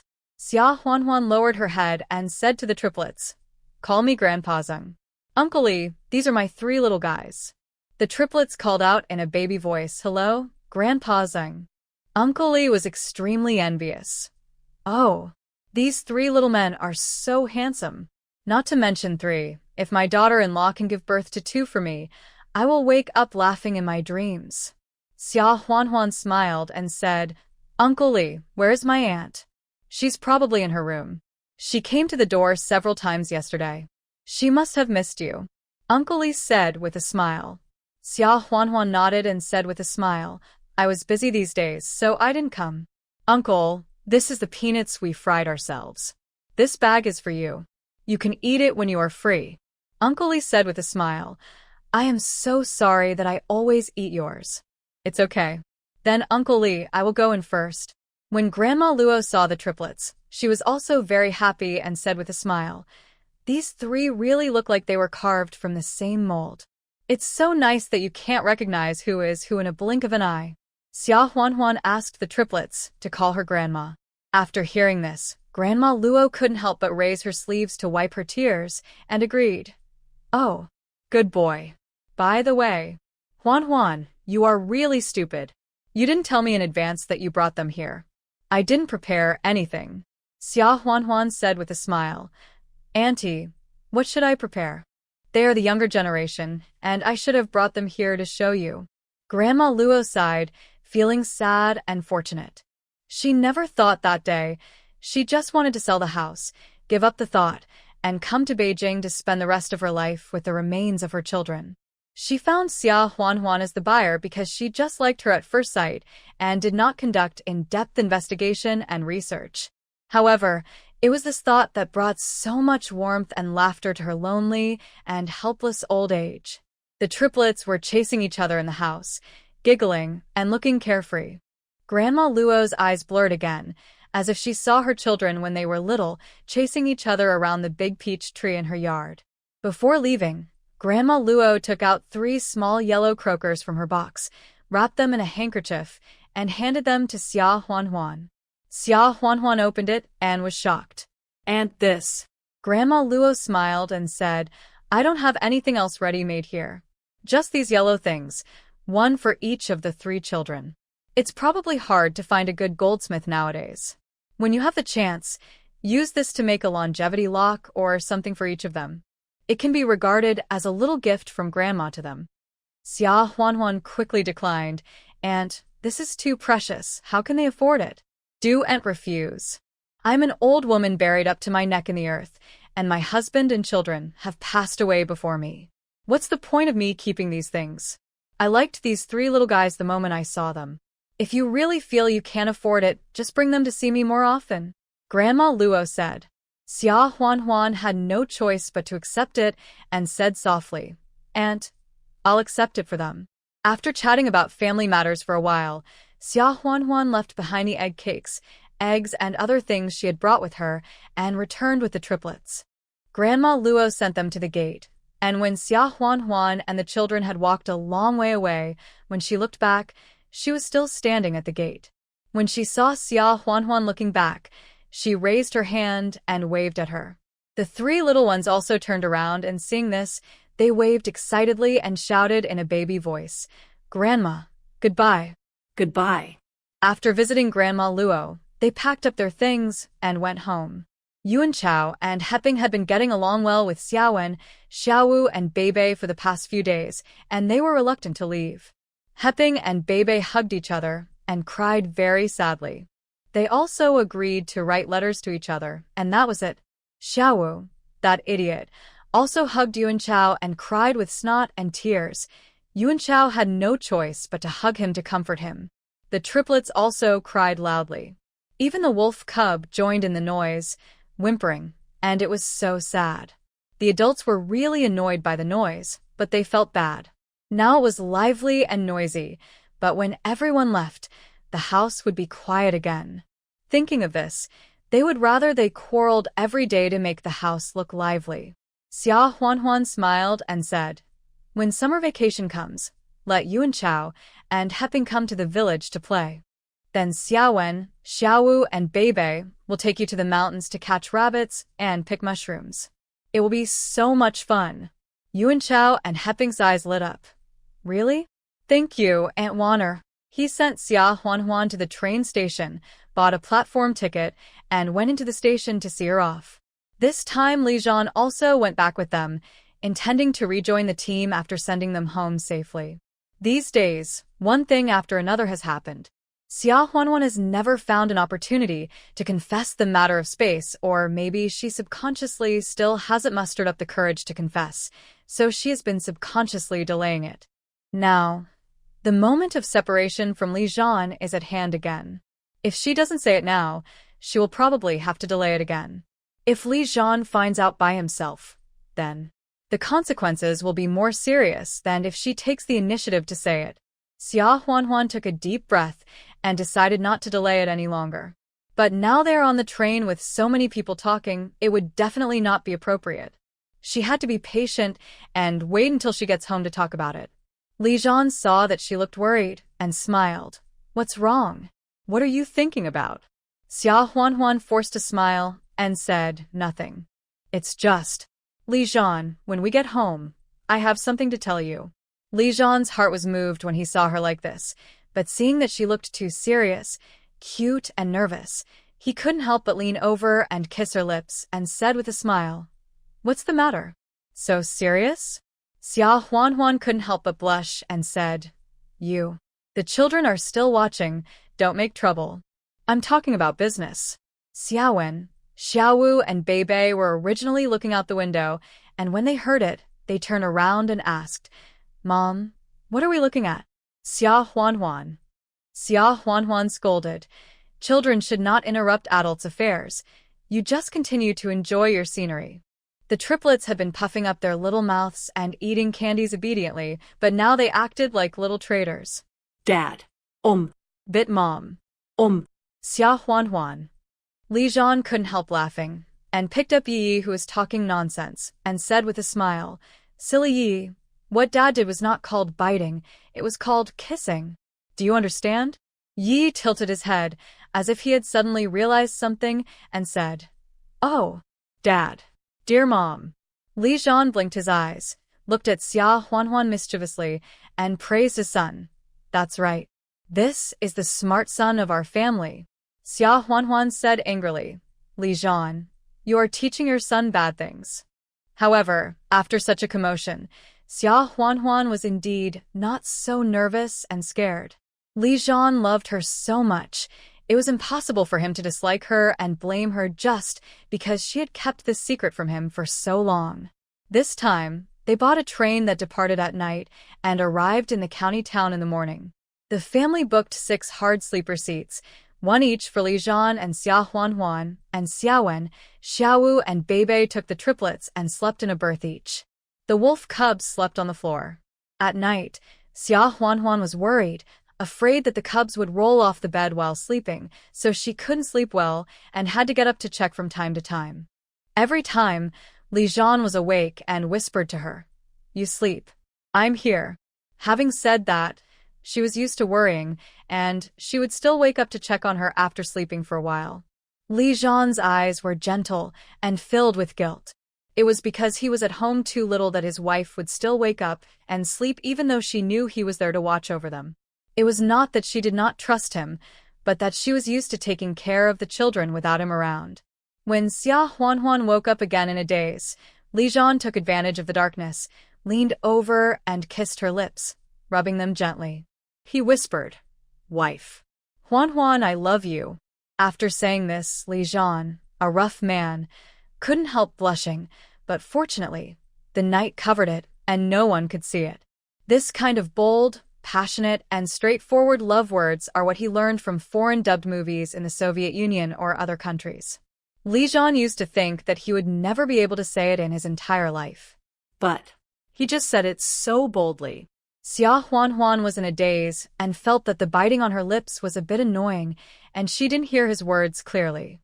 When her brain, which was in a semi-downtime state, reacted and realized what Li Jian said, she couldn't help but be stunned. What did you say?" Xia Huanhuan rubbed her eyes and asked blankly, "What did you just say?" Li Jian chuckled twice and said, "Nothing, you go to sleep." It was embarrassing enough to say it once, and he couldn't say it a second time for a while. Or, "Wait until next time. Wait until she is not sleepy." The next morning, the light appeared outside the window and the train clanged into the station. Xia Huanhuan woke up in a daze. Li Jian had already gotten up, and when he saw her open her eyes, he grinned. "Are you awake? We'll be at the station soon." Xia Huanhuan stretched, and then got up. She woke up the cubs and dressed them, and the train stopped. Li Jian held Yao Yao and Ye, while Xia Huanhuan held Yan Yan and held Bei Bei in one hand, leaving Xiaowen, Xiaowu, and the wolf cub waiting in the car. After Xia Huanhuan got off the car, she looked at the triplets and Bei Bei, while Li Jian got on the car to take down the luggage. After making sure that nothing was left behind, he took Xiaowen, Xiaowu, and the wolf cub off the car. There were a lot of things, and he had to take care of a few little ones, so Li Jian ran to the train station to borrow a small cart and planned to return it after leaving the station. Xia Shuangshan had received the letter in advance and would borrow the commune's ox cart to pick them up, so it was not too bad.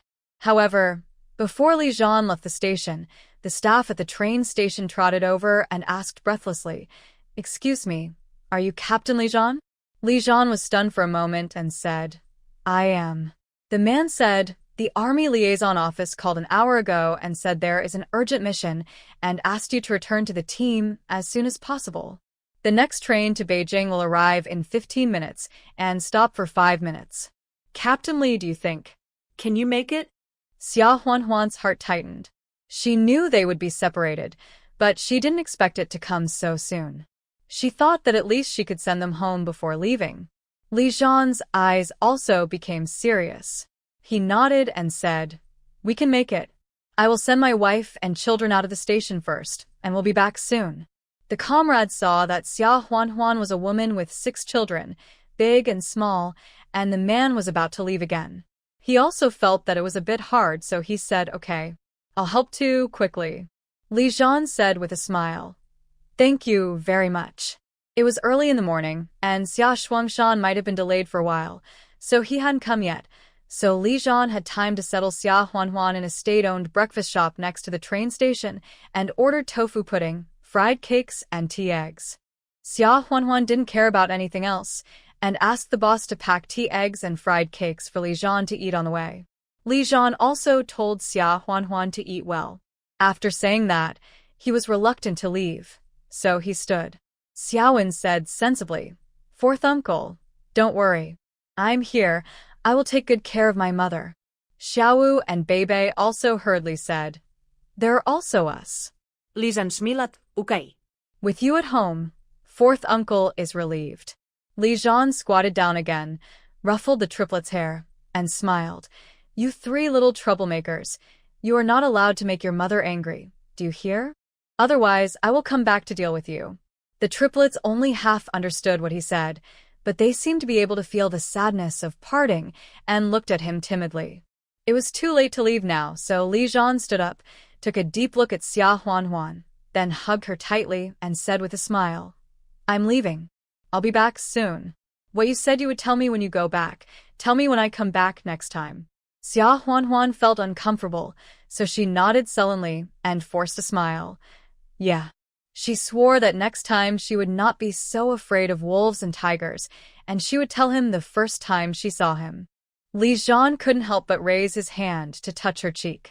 He felt a little wet on his fingertips, and the softest part of his heart couldn't help but tremble.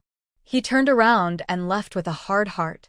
The triplets realized belatedly that their father was going on a long journey again, and they took their short legs to chase after him while crying. Dad, Dad. Xia Huanhuan, Xiaowen, and Xiaowu hurriedly stopped them, hugged them, and coaxed them. Li Zhan paused, but did not dare to look back, for fear that they would cry even harder. He walked away with big strides, with a hardened heart. The wolf cub also whimpered sadly and chased for a long distance, but was driven back by Li Zhan. The triplets showed their carefree nature of 2.5-year-olds, lying on the floor of someone else's state-owned restaurant, crying like ghosts and wolves. Fortunately, the employees and customers saw that the three of them were so cute and looked exactly the same, and they thought they were more interesting than noisy, so they drove them out long ago. Xia Huanhuan was so sad that she even laughed out of anger. She had no choice but to take out her trump card, chocolate candies, but they were wrapped in ordinary candy paper and dangled in front of them like carrots in front of a donkey. Do you want candy? If you cry again, all the candy will be eaten by your mother. The triplets looked at the candy in Xia Huanhuan's hand, and after weighing the great sadness in their hearts, they continued to sob, but their crying was much softer. Xia Huanhuan did not indulge them, and directly took out a candy, peeled off the candy wrapper, and stuffed it into her mouth. The triplets, who had stopped crying, cried even louder with a wow. The onlookers. The onlookers said that they had never seen such a mother. A piece of candy is so precious now, and she didn't keep it for the children, but ate it herself. While eating, Xia Huanhuan took out a few more candies, first gave them to Xiaowen, Xiaowu, and Beibei, and then said to the triplets, "If you want to eat candy, get up quickly and wipe your tears. If you don't want to eat it, Mom will share your share with your brothers and sisters." When the triplets saw that their mother still had candies in her hand, they were afraid that these would be shared as well, and then they would have nothing to eat, so they all got up obediently, wiped their tears, and looked at Xia Huanhuan eagerly. Candies were more important than their father. Xia Huanhuan smiled, gave each of them a piece of candy and stuffed it in their mouths, and then they stopped crying and laughed happily. The onlookers saw that the little guys were coaxed, and they couldn't help laughing. They ate breakfast while waiting in the store. Not long after, Xia Shuangshan drove the ox cart to pick them up. Hearing that Li Zhan had taken the train to go on another mission, he sighed helplessly and began to comfort his daughter, saying, "Waner, Li Zhan is doing this to defend the country. You can't blame him in your heart." Xia Huanhuan smiled and said, "Dad, how could I not know about this? Don't worry. With you at home to help, wouldn't we have come here if Li Zhan was not at home?" Xia Shuangshan smiled and said, "You are right to think so." Soon it was Qingming Festival, grain rain, and the time for spring plowing. The village was still busy planting sweet potatoes, cotton, spring corn, soybeans, and the like. Lotus roots were also planted in the lotus pond, and fish and shrimp were raised. All kinds of fruits and vegetables were planted in the private plots. Xia Huanhuan still worked step by step, went hunting in the mountains, raised pigs, went to the county town every now and then to sell supplies, and went to the black market in the county town and Beijing to buy antiques. Occasionally, some large value supplies would be sold in Luocheng, such as wood, cotton, and grain. There was also a time when 50 large, white pigs were sold. A live pig weighed about 200 pounds, and at 70 cents per pound, one pig was worth 140 yuan, and 50 pigs were worth 7,000 yuan. After calculating all these miscellaneous things, the courtyard house she bought in Beijing had used up all her savings, and now she has saved about 20,000 yuan. Xia Huanhuan asked Dahe to look for another courtyard house with 3 entrances, which is located near Shikahai. That set is much more expensive, but the price is also much cheaper, only costing about 15,000 yuan. In addition to shipping goods from Luo Cheng, Xia Huanhuan also asked Luo Cheng to help her with some things. It was because of Li Zhan that she was somewhat inconvenient to show up, so occasionally she would get some food, cloth, cotton, etc., and ask Luo Cheng to help deliver them to Shen Wanxue and Rongzhenbang in the northwest. However, she did not say what the relationship between Shen Wanxue and Rongzhenbang was with her, but just said that Shen Wanxue had stayed in their commune for a period of time before, and they had a good relationship. As Fu Nanjing's childhood friend, Luo Cheng naturally knew that Xia Huanhuan and Fu Nanjing were siblings. Once he couldn't help laughing and said, "Don't mention it, you 2 brothers and sisters are sometimes quite similar." Xia Huanhuan was stunned for a moment, then narrowed her eyes slightly. "We are brothers and sisters? Who am I brother and sister with?" Luo Cheng cursed in his heart. He forgot that he was investigating Xia Huanhuan secretly. On the surface, he should know nothing about Xia Huanhuan. However, he had already let the cat out of the bag. Xia Huanhuan probably expected that with Luo Cheng's cautious nature in this line of work, it was impossible for him not to investigate her just because she said not to. Luo Cheng chuckled twice, and as a real man, he simply accepted it. In the end, the relationship between the few people that seemed to be a mystery was officially revealed.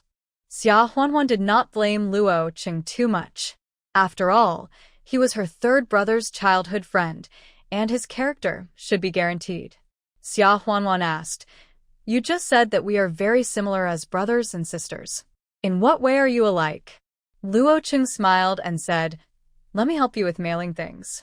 You are sending it to the northwest, and he will send it to the island in the east. It sounds interesting anyway." Xia Huanhuan couldn't help but become interested, and asked with a smile, "Send it to the island? Why haven't I heard him say that he knows someone on the island?" Luo Cheng said proudly, "You are not as clear-headed as me, your childhood friend. Do you know why your 3rd brother is so old but still not married? Because his sweetheart is on this island." It turned out that when Fu Nanjing was in school, he had been dating a female classmate named Yu Siju. They were about to get married, but the situation began to change. Due to family reasons, Yu Siju was originally assigned to work at Union Hospital, but the original assignment was cancelled and she was reassigned to clean the state-owned bathhouse. Yu Siju was also a hot-tempered person. When her parents were sent to work on the island, she took the initiative to apply to go to the countryside and quietly accompanied her parents to the remote island. Before leaving, she returned all the gifts and letters Fu Nanjing had given her and wrote another letter to break up with Fu Nanjing and cancel the engagement. Moreover, when Fu Nanjing received the returned items, Yu Siju and her parents had actually left, and they didn't even leave Fu Nanjing a contact address. Fu Nanjing asked around like crazy, but there was no news after half a year. Then, 2 years later, Luo Cheng once went to make a batch of seafood to find out about the business of Yu Siju. He went to the island to have a look. He accidentally saw Yu Siju, who looked much more haggard. Luo Cheng did not dare to recognize her, so he checked indirectly. After confirming that she was indeed the fiancée that Fu Nanjing was looking for, Luo Cheng dared to tell Fu Nanjing. After hearing this, Fu Nanjing went to the island to find Yu Siju. But after 2.5 years, Fu Nanjing saw Yu Siju sitting on the beach and mending the fishing net with a shuttle from a distance, but he did not have the courage to go up to her and say hello or reminisce about the past. After watching from a distance for a long time, Fu Nanjing came back by boat. Siju was such a beautiful and proud girl.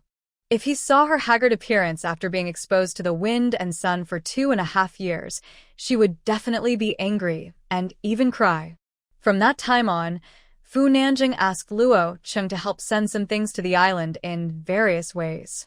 However, there was not a single letter or anything like that, and Fu Nanjing never sent a single word. After Luo Cheng finished speaking, he spread his hands and smiled. "Look, your 3rd brother is quite stupid, isn't he? He has been sending things to his family for so many years, but he refused to let them know. Do you think he is being cheated or not?" Xia Huanhuan felt sad and desolate after hearing this. In such a vigorous environment, personal destiny and love and hate are so fragile, yet so strong and persistent. You are the cheated one. Don't say bad things about my third brother in front of me. Luo Cheng couldn't help laughing. Okay, as soon as you siblings recognized each other, you started to unite against the outside world? Xia Huanhuan had nothing else to say, and they parted ways. Time passed quickly. The wheat harvest was over, and then it was time for summer plowing. Unexpectedly, there was an unusually high amount of rain this summer, with wind and rain every few days. The Lotus Pond and the small river next to it were flooded several times. The wheat harvest was barely completed, and it was considered a crop of fine grains. But after the wheat was harvested, because of the continuous rain for many days, crops such as autumn corn could not be planted. Some of the spring corn, sweet potatoes, peanuts, and the like planted in the spring were also flooded, and the harvest was foreseeable to be very bad. Even Secretary Zhao, who was always optimistic, went to the fields with his pipe every day after the wheat harvest, and then came back with a sad face and at a loss. The villagers also sighed and said, "If this goes on, a crop of grain will be delayed. I'm afraid we will have to tighten our belts again from this year to next year." Oh, This year will not be easy. I heard that there are floods and droughts all over the country. It is estimated that there will be a shortage of food next year. Xia Huanhuan had heard all this, and she couldn't help but feel worried. The supplies in her space were enough for the whole family to have enough food, but if there was really a shortage of food, then her family would definitely be envied for not having enough to eat. Xia Huanhuan secretly went to find Secretary Zhao and suggested that they first pick a few ginsengs planted a year ago and go to the black market in the county to buy some food and store it first, so as to avoid the need to cram at the last minute. Secretary Zhao listened and thought it made sense. The current grain prices on the black market are still relatively reasonable. If the autumn harvest is poor this year, then everyone will probably have to stock up on grain to deal with the problem of food shortages. By then, it will not be a problem of high black market prices, but that even if you have money, you may not be able to buy grain. Secretary Zhao immediately convened a meeting of village cadres from each village and finally decided to sell ginseng and then buy grain to stockpile. Xia Huanhuan still secretly asked Luo Cheng for help, asking one group of his people to buy ginseng on the black market and the other group to sell grain. The price was also reasonable. Xia Huanhuan naturally sold these grains to Luo Cheng at a low price, and then the people in Luo Cheng sold them to the people in Qingshui village. Because of Xia Huanhuan's secret arrangements, although the several male laborers in Qingshui village who were responsible for this matter, including Li Jia, were also doing this kind of speculation for the first time and were extremely nervous, the grain was finally bought back smoothly and stored in the collective granaries of various villages. These grains were not bought back all at once. In order to conceal their tracks, they were transported back by ox carts several times. It lasted until July and August, and the rain was intermittent and never stopped. However, everyone in the commune where Qingshui village was located had grain in the granary, so they were not panicked. They were also glad that they listened to Secretary Zhao's words a year ago and planted ginseng. Otherwise, even if they knew in advance that the crops would fail today, where would they get the money to exchange for grain? Xia Huanhuan was a little relieved when she saw that the grain arrangements were almost complete. If there is still not enough food, she can just release more wild rabbits and boars from the space in winter, so that everyone can get more hunting rewards. They should be able to survive. Li Zhan has not come back since he took the train from the county to go back to the team to perform the mission. Although he sent a few telegrams during this period, they were all concise, as if he did not have enough time to write a few more words. Xia Huanhuan began to regret not telling him the secret of her portable space. If she had told him, she might have been able to use space teleportation to secretly visit him and relieve her longing. In August, the postman sent Xia Huanhuan a telegram saying that Li Zhan and his brothers were going to the central part of the country to fight floods. In a small town, because of 2 months of continuous rain, the water in the river was too much. A dam on the river was overloaded. Although it had tried hard to release the flood, it was still shaky and seemed to be at risk of being washed away at any time. Li Jian and his men were sent there to urgently evacuate the residents of the villages and county town along the downstream of the dam. Xia Huanhuan received the telegram and didn't think much of it, thinking it was just a similar mission to the one she had when she went to the northwest in winter. About a week later, Fu Weixin and Fu Nanjing, as well as Fu Beifa and Jiang Wan, suddenly came to Qingshui village together. This was the first time Xia Huanhuan had seen her second brother Fu Beifa since she recognized her family as her own. The last time was a few years ago, when Fu Beifa and Jiang Wan arranged for her to be taken to the garrison and held a military wedding with Li Jian. By this calculation, several years had passed. However, now was not the time to sigh. If Fu Nanjing had come alone, it would have been fine. Fu Weixin, even Fu Beifa and Jiang Wan also came together, and Xia Huanhuan's heart couldn't help but tremble. Dad, second brother, and sister-in-law, third brother, why did you suddenly come together? Xia Huanhuan forced a smile, but her voice was obviously trembling.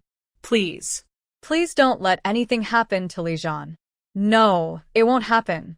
Last time, Li Jian was injured on the barren mountain and was in danger. Didn't he break into her space? If something happened to him, he would definitely enter her space again. Jiang Wan saw Xia Huanhuan walked over first, held Xia Huanhuan's hand, pulled her to sit on the bed and said softly, Huanhuan, don't be anxious, listen to us first. Xia Huanhuan's eyes swept across their cheeks one by one. Whether it was Fu Weixin, Fu Beifa, or Fu Nanjing, the expressions on their faces were very serious, even solemn. Xia Huanhuan couldn't keep the smile on her face. She looked at Jiang Wan and asked in a trembling voice, Is it? Li Jian. Li Jian is in trouble? Jiang Wan looked back at her husband, then turned back, with tears in her eyes.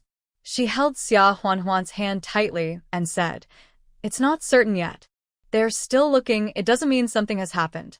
Xia Huanhuan suddenly felt that all the strength in her body was drained away like water, and her mind was also stuffy. She looked at Jiang Wan in a trance, waiting for her to continue. Fu Weixin came over and said, Huanhuan, when Li Jian was helping a village to evacuate, the dam broke and the flood came down. They haven't found Li Jian yet. Xia Huanhuan turned to look at Fu Weixin again in a trance. It's impossible. The first time Li Jian was injured, he somehow broke into her space. The second time in the northwest, she also dreamed in advance that he was injured and amputated by horse thieves, so she could resolve it in time. If Li Jian really had an accident, she couldn't have known about it at all in advance. But whether it's breaking into her space or having predictive dreams, who can guarantee that she can know in advance or in time about every danger that Li Jian encounters? Fu Weixin couldn't bear to see his daughter like this and said softly, Huanhuan, it's okay. Dad, your second brother, second sister-in-law, and third brother are here to take you and the children to Beijing. Let's wait for news together. Fu Beifa also said, Li Jian is a lucky kid. He was in the south before there was gunfire and rain of bullets, and he was only a teenager, but he still survived. This time, he'll be fine. Your second sister-in-law and I will go with the troops to support in the afternoon, and we will go to find him. Fu Nanjing also echoed, Yes, Huanhuan, maybe Li Jian and the others have already moved the villagers to a higher place nearby, and they are fine, but the news is interrupted, and there is no way to tell us that they are safe. Xia Huanhuan suddenly stood up and said, Then let's set off immediately. Several people in the Fu family were stunned for a moment, and then they quickly said, Okay. As for the children, just bring a few changes of clothes. Other families in Beijing have them. Seeing Xia Huanhuan so calm, they were all relieved. However, only Jiang Wan, who had been holding Xia Huanhuan's hand, knew that her hand had never stopped shaking. The things were easy to pack, they were all summer clothes and so on. Xiaowen, Xiaowu, and Beibei were all in the summer vacation, so they could go together. Xia Huanhuan was afraid that Lin Yuru and Xia Shuangshan would worry, so she didn't tell them, just said that she was going to live in the Fu family in Jing City for a while. Lin Yuru and the others didn't doubt it. The Fu family in Jing City was her mother's family, so it would be good to move around more. This time, the Fu family drove 2 jeeps directly from Jing City. Fu Weixin and Fu Beifa took Xiaowen, Xiaowu and Beibei in one car, and Fu Nanjing took Jiangwan, Xia Huanhuan, and the triplets in one car. They drove directly to Jing City without delay. When they arrived in Jing City, Xia Huanhuan said that she was a little tired and wanted to be alone, so the others had to let her go back to her room to rest. The little guys were so happy to see Yuan Chao and Heping. Yuan Chao and Heping also agreed to take them to Hohai Park to play tomorrow. However, the kids, big and small, still felt that Xia Huanhuan was unhappy. After playing for a while, Xiaowen went into the room and asked Xia Huanhuan what was wrong. "Mom, do you have a fever?" Xiaowen asked worriedly. Xia Huanhuan was stunned for a moment, then came back to her senses and smiled weakly. "Mom is fine." "Xiaowen, you have to take good care of your brothers and sisters here these few days. Don't be naughty, don't fight with brother Yuan Chao and sister Heping for things, and don't make trouble for your great-grandfather and grandfather, understand?" Xiaowen became even more worried and asked timidly with wide eyes, "Mom, are you going away again?" Xia Huanhuan did not hide it and forced a smile and said, "Yeah, but it should only be a few days and I will be back soon." Xiaowen's face was a little sad when he heard it, but he quickly cheered up, raised his head and smiled. "Mom, don't worry. I will take good care of my brothers and sisters." Seeing that Xiaowen was so sensible, Xia Huanhuan couldn't help but gently raised her hand and touched his head and smiled. "Well, Mom will be relieved to have you taking care of them, Xiaowen." After explaining this matter, Xia Huanhuan went to find Fu Weixin and Fu Beifa. Fu Weixin heard her words and immediately disagreed. "How can that be possible? Now there is a swamp over there. Even if you are a woman, how are you going to find her even if you go there? What if there is a second dam breach?" Thinking of this possibility, Fu Weixin's heart ached. If something happens to his daughter, who he finally found, how would he explain to Anhui? "Yes, Huanhuan, you just stay at home. Your second sister-in-law, and I will go there. If there is any news, we will definitely contact your family as soon as possible." Fu Beifa disagreed and advised. Xia Huanhuan raised her eyes and glanced at them, and said firmly, "Even if you object, I will go there by myself. Don't worry, I can take care of myself and nothing will happen. It's no use for me to wait at home." She had never been to the place where the flood occurred in the central part, and she couldn't teleport there by space. What if it was the same as the time in the northwest? If she didn't get there in time, then if Li Zhan was in danger, she was afraid that she would not have time to save him. So, at least she had to get there first before making further plans. Huanhuan, you. Why are you so stubborn? Fu Weixin was so angry. Why are the children in their family more stubborn than each other? At this time, Grandpa Fu came in and said majestically, "Let Huanhuan go. She is worried about Li Zhan. If she sits at home, she will be sad and get sick. It is better to go over there and do something within her ability so that she will feel better." Dad. Fu Weixin couldn't help shouting. Grandpa Fu waved his hand to stop Fu Weixin from continuing. He looked at Xia Huanhuan and said, "Huanhuan, can you promise Grandpa that before making any decision, think about the 6 little guys in the family first and don't do anything rash? What if something really happens to Li Zhan? You are not allowed to do anything stupid, okay?" Xia Huanhuan's heart suddenly tightened. Li Zhan. She hasn't considered the possibility that something really happened to Li Zhan. She was stunned for a moment, then nodded and said softly, "Grandpa, I promise you that I won't do anything rash." Grandpa Fu looked at her and didn't wait for the second half of the promise. He sighed and said, "Okay. Grandpa believes you. Beifa, Grandpa knows that you and your wife used to work and may not have time to take care of your sister, but please take care of your sister more within the permitted scope." Seeing that the old man had spoken, Fu Beifa had to agree. "Grandpa, don't worry. I will." Fu Beifa led a flood fighting team to go first. They were all going to repair the river bank directly and even jump into the water to form a human wall to fight the flood and save people. Jiangwan was in the last batch and followed 3 trucks loaded with support materials. Xia Huanhuan followed Jiangwan. Although she was anxious, the first batch was working non-stop. As soon as they arrived, They had to go directly to the front line of flood fighting and had no time to take care of her. Xia Huanhuan didn't want to fall behind because of her own reasons, so she had no objection. The support materials had to be raised and mobilized, so they set out about 2 or 3 days later than the first batch. However, when it comes to raising and mobilizing materials, there is a shortage of food in all provinces and regions now.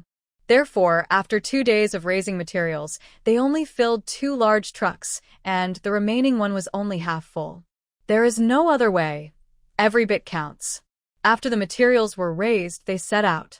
Xia Huanhuan, Jiang Wan, and other logistics personnel got on the back of the 3rd truck and rushed to the disaster area.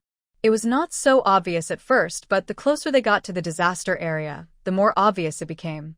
Countless farmlands had been destroyed, and some houses in the villages were even half collapsed. When they arrived at the hardest hit areas, not only the farmlands, but also the villages were razed to the ground. A lot of silt could be seen where the water had receded. The refugees who had luckily survived the flood were all ragged, pale, and thin. There were not enough tents, so they used the fallen branches and other debris they picked up to barely build simple sheds to temporarily shelter themselves. Fortunately, it is summer now, otherwise, the cold alone would freeze people to death. However, these are not the most serious problems. The most serious problem is food. The destruction of farmland affected the autumn harvest, but every household still had food in the collective granary, except for a very small amount that was carried to high places in advance. The people who were saved on the mountain were all washed away by the flood. They will starve. Xia Huanhuan was shocked to see such a tragic scene. It was not easy for her to find Li Zhan immediately. She followed the logistics personnel to help build temporary shelters, distribute bedding and food, and help treat the wounds of the injured. Jiang Wan was also very surprised. She thought that Xia Huanhuan grew up in the village after all. She must need her more attention and care for the man who came to find her missing in a panic. As a result, she came over and saw that Xia Huanhuan did better than those who had been trained in the army for many years. Apart from other things, she took care of the patients and helped bandage the wounds. If there were people with colds, fevers, or other diseases, Xia Huanhuan would directly feel the pulse, diagnose, and prescribe medicine for them. She did a better job than them and was more professional. Even the accompanying military doctor couldn't help but give her a thumbs up. He also asked Jiang Wan with a smile, "Jiang Wan, where did you find this foreign aid? This is a great help. There is already a shortage of doctors, and most of them who study Western medicine can see patients, but they don't have enough medicine to treat them. Xia Huanhuan is different. She is a Chinese medicine practitioner, and her level is quite good. After all, Chinese medicinal materials are native to China and are prepared by ourselves. It is much easier to collect them than Western medicine." Jiang Wan immediately reported to the higher authorities to see if more Chinese medicinal materials could be collected and sent over. The list of commonly used Chinese medicinal materials was also drawn up by Xia Huanhuan. After 2 days of such a busy schedule, Xia Huanhuan saw that the situation at the disaster site was almost the same, so she told Jiang Wan that she wanted to go to the place where Li Zhan and the others disappeared. Jiang Wan also knew that Xia Huanhuan came for Li Zhan, and it was impossible for her to be kept here just because she knew Chinese medicine and could help.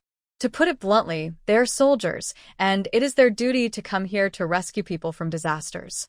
But Xia Huanhuan's identity is a civilian, so even if she doesn't help, no one can say anything. Jiang Wan nodded and said, "That's fine. I'll go with you." Xia Huanhuan quickly shook her head and said, "Second sister-in-law, I'll just go with the support team. You don't have to make a special trip. Saving people is more important. I can't let my personal affairs delay more important things." Jiang Wan heard this and knew that Xia Huanhuan was right, so she had to ask the people who were sent over to help take care of Xia Huanhuan on the way. The captain of the team that was sent over was named Hu, also called Xiao Hu, and he agreed, "Political Commissar Jiang, don't worry. We promise to take good care of Comrade Xia Huanhuan." These past 2 days, they have witnessed that Xia Huanhuan, like them, helped distribute supplies, resettle the victims, and also treated and prescribed medicine for the victims day and night. Therefore, they all have a good impression of Xia Huanhuan. Xia Huanhuan took a truck to the village, where Li Zhan disappeared during the disaster relief. Seeing the situation in front of her, she couldn't help but feel a little nervous. After the concentrated heavy rainfall on the night of the dam burst, there's been only sporadic light rain in the past few days, so the water has receded a lot. But even so, there is a swamp in front of us. Where is there any trace of the village? Seeing her face, Xiaohu felt a little reluctant and said softly, "Comrade Xia, Captain Li is a lucky man and he'll be fine." But even he didn't believe it. The dam burst suddenly that night, and the flood was probably surging like a rotten wood in a short period of time. This village is quite close to the breach, and it is afraid that it will be completely submerged 10 or 20 minutes after the dam bursts. Therefore, unless they have been transferred and fled before the dam bursts otherwise, there is a high probability that they will be in danger. And the people who were successfully transferred by other village heads nearby that day have almost been sorted out, and Li Zhan, and Bai Zihan, and their couple. Xia Huanhuan's heart seemed to sink into a bottomless pit, with no whereabouts. She wanted to cry, but couldn't cry, just felt breathless. Li Zhan. Wouldn't it be true? But why didn't she sense any signs? She has traveled through time and space, and she had a prophetic dream last time. She encountered so many bizarre things. Why didn't she sense anything this time? Xia Huanhuan looked around blankly and was suddenly attracted by a hill more than 10 meters high emerging from the water in the distance. Comrade Xiao, what kind of mountain is this? Xiao Hu looked forward along the direction of her finger, then took out the map, looked at it for a long time, and didn't see any mark. So he said, "It's not marked on the map, but it should be a small hill not far from the village. It seems that it didn't show so much yesterday. It should be that the water has receded a little, so we can see that it is a small hill." Xia Huanhuan's heart moved, and she hurriedly asked, "Has anyone checked that small hill?" Xiao Hu was stunned for a moment, and hurried to ask his comrades who were originally nearby, and then came back and said, "It seems not. This is a severely affected area. The water was too fast a few days ago, and we couldn't get in. Later, it was." Xiao Hu didn't say anything else. After all, this point was too close to the breach point. Everyone conceded that there was little hope for those who were swept in at that time, so they all focused their energy on other areas where more people could be saved. Xiao Hu said, "I will report immediately to see if I can apply for a boat to go out and see if there are any survivors." Xia Huanhuan said gratefully, "Thank you. It's our duty. We are also saving people. Comrade Xia, don't worry, just wait a moment." As he spoke, the man had already run away. Xia Huanhuan then realized that her whole body was trembling. If Li Zhan was still alive, then this small hill might be the place with the greatest hope. The person in charge of this area is a company commander named Zhang Weiguo. He was originally dissatisfied with the fact that he was assigned to the most dangerous place, but he couldn't save many people or make many contributions. After hearing what Xiao Hu said, he immediately cursed. Nonsense. That small hill, you see so much of it is exposed now. That's because the water has receded. In the first few days, basically only a head was exposed above the water. Even if there were people who really hit on the hill in time before the dam burst, they would have been drowned or washed away. Even if they were not drowned, it has been a few days. Do they have food to eat and water to drink? They would have died a long time ago. But now you want me to send a boat to rescue people? To fish out the bodies? If this delays the rescue of other people, can you bear the responsibility? Xiao Hu was angry when he heard his harsh words, but he had to bow his head when he was under someone else's roof, so he had to smile and said, "Captain Zhang, look at what you were saying. What about fishing out the bodies? As long as there is a little hope, we can't give up, right? Why don't we send a boat to sea? Maybe there are survivors." Apart from anything else, when the flood hit, Captain Li was on duty nearby, so maybe he's waiting for rescue there? Captain Zhang, Captain Li's wife, came all the way here because she's worried about her husband. Why don't you just send a boat? Zhang Weiguo got even more angry after hearing what Xiao Hu said. He is older than Li Zhan and joined the army about 2 years later than Li Zhan. He used to lead the same unit, but Li Zhan has now been promoted to the level of regiment commander, while he is still just a small company commander. He feels unbalanced, jealous, and hates Li Jian, thinking that Li Jian was given the green light to be promoted all the way because he climbed up the Fu family. This thought has been tormenting his heart for many years. Now, how could he compromise for Li Jian? Xiao Hu, what are you talking about? Do you know that there is a shortage of rescue ships and other supplies? Today, Captain Li's wife came to see me, so I sent a boat to look for her. Tomorrow, Captain Zhao's sister is coming. Should I also send a boat to look for her? If we use back doors every day, how can we save other ordinary people? Now that these people have a little position, they start to seek special treatment. Xiao Hu, I'm warning you, don't make any fundamental mistakes. Xiao Hu was so angry that his face turned red. Captain Zhang, you said there's a shortage of boats, but I just saw 2 or 3 boats tied to the waterside. Besides, who told you to open the back door? There may indeed be people on that hill. You would rather let the boats sit idle than save people. What are you thinking? Everyone knows that you are jealous of Captain Li. I think you are taking revenge for personal gain. Zhang Weiguo said angrily. You, Xiao Hu, how dare you slander me? When the two were arguing fiercely, suddenly a soldier came in and reported hurriedly. Captain Zhang, it's not good.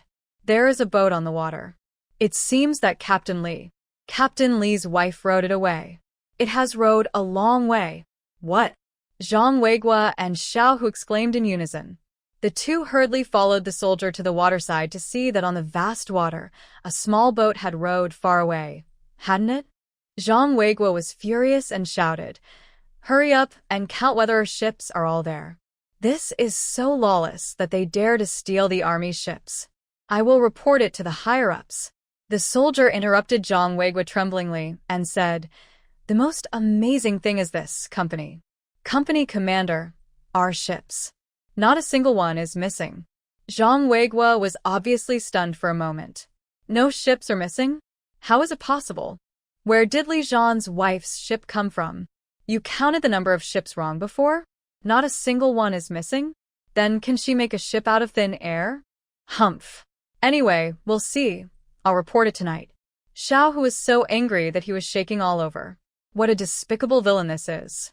The life and death of Captain Li is uncertain, and this Zhang Weiguo is still thinking about reporting. Xiao Hu didn't care about anything else and punched Zhang Weiguo in the face. Ugh. Zhang Weiguo was immediately beaten to a bloody nose, and he looked at Xiao Hu in shock. Xiao Hu, are you crazy? You dare to hit me? Xiao Hu clenched his fist and threw another punch, which immediately made Zhang Weiguo's eyes turn black, and he started to howl. I'm going to hit you, the despicable villain who tells tales behind my back. Bah. What the? As he said that, he was about to throw the third punch, but was stopped by other people who had come to their senses. Zhang Weiguo was also beaten and fled away, which was very embarrassing. While rowing, Xia Huanhuan saw Zhang Weiguo being beaten on the shore from a distance. After a few glances, she stopped paying attention and continued to row towards the small hill that was exposed above the water in the distance. She also heard the conversation between Xiao Hu and Zhang Weiguo, and she knew from Zhang Weiguo's tone and attitude that it might not be that easy. Instead of wasting time arguing with that kind of person, it is better to act on your own. Therefore, Xia Huanhuan made a prompt decision and walked to a deserted place by the water and directly took out a small boat from the space. Because she was afraid of being discovered, she didn't take out a motorboat, but a small wooden boat that could be rowed by hand. After she reached the middle of the water, and the people on the shore could no longer see clearly, Xia Huanhuan entered the space again and took out some steamed buns, boiled eggs, white rabbit milk candies, fried rice, and other things that could be eaten immediately. She also used a kettle to fill the spiritual spring water and took it out. After thinking about it, she also took out some cornmeal, sweet potatoes, wheat flour, and the like. In addition, matches and dry firewood were also prepared. Ready-to-eat food was to feed the trapped people on the hill as soon as they met them. But they couldn't take too much of it, and they still had to make a fire. It had been raining for days, and even if someone on the hill had brought matches, they would have been soaked, so matches and dry firewood were indispensable. The water was very wide, and Xia Huanhuan paddled for nearly an hour before she could finally see the trees on the hill. At this time, a shout suddenly came. "Hey, we are here!" Then, Xia Huanhuan saw someone waving a white dress in the woods on the hill. Xia Huanhuan was delighted and paddled harder towards that side. Whether it was Li Zhan or not, as long as there was a living person, it meant that Li Zhan might still be alive. After paddling for a long time, they finally reached the edge of the hill. Xia Huanhuan climbed up the branches of a tree by the water, and with the help of the people waiting nearby, she finally got ashore, and she didn't forget to tie the boat to the tree trunk with a rope. There were people on the hill, so it was not easy for her to get the boat out of the space. On the opposite shore was a person like Zhang Weigua, who could not be relied on.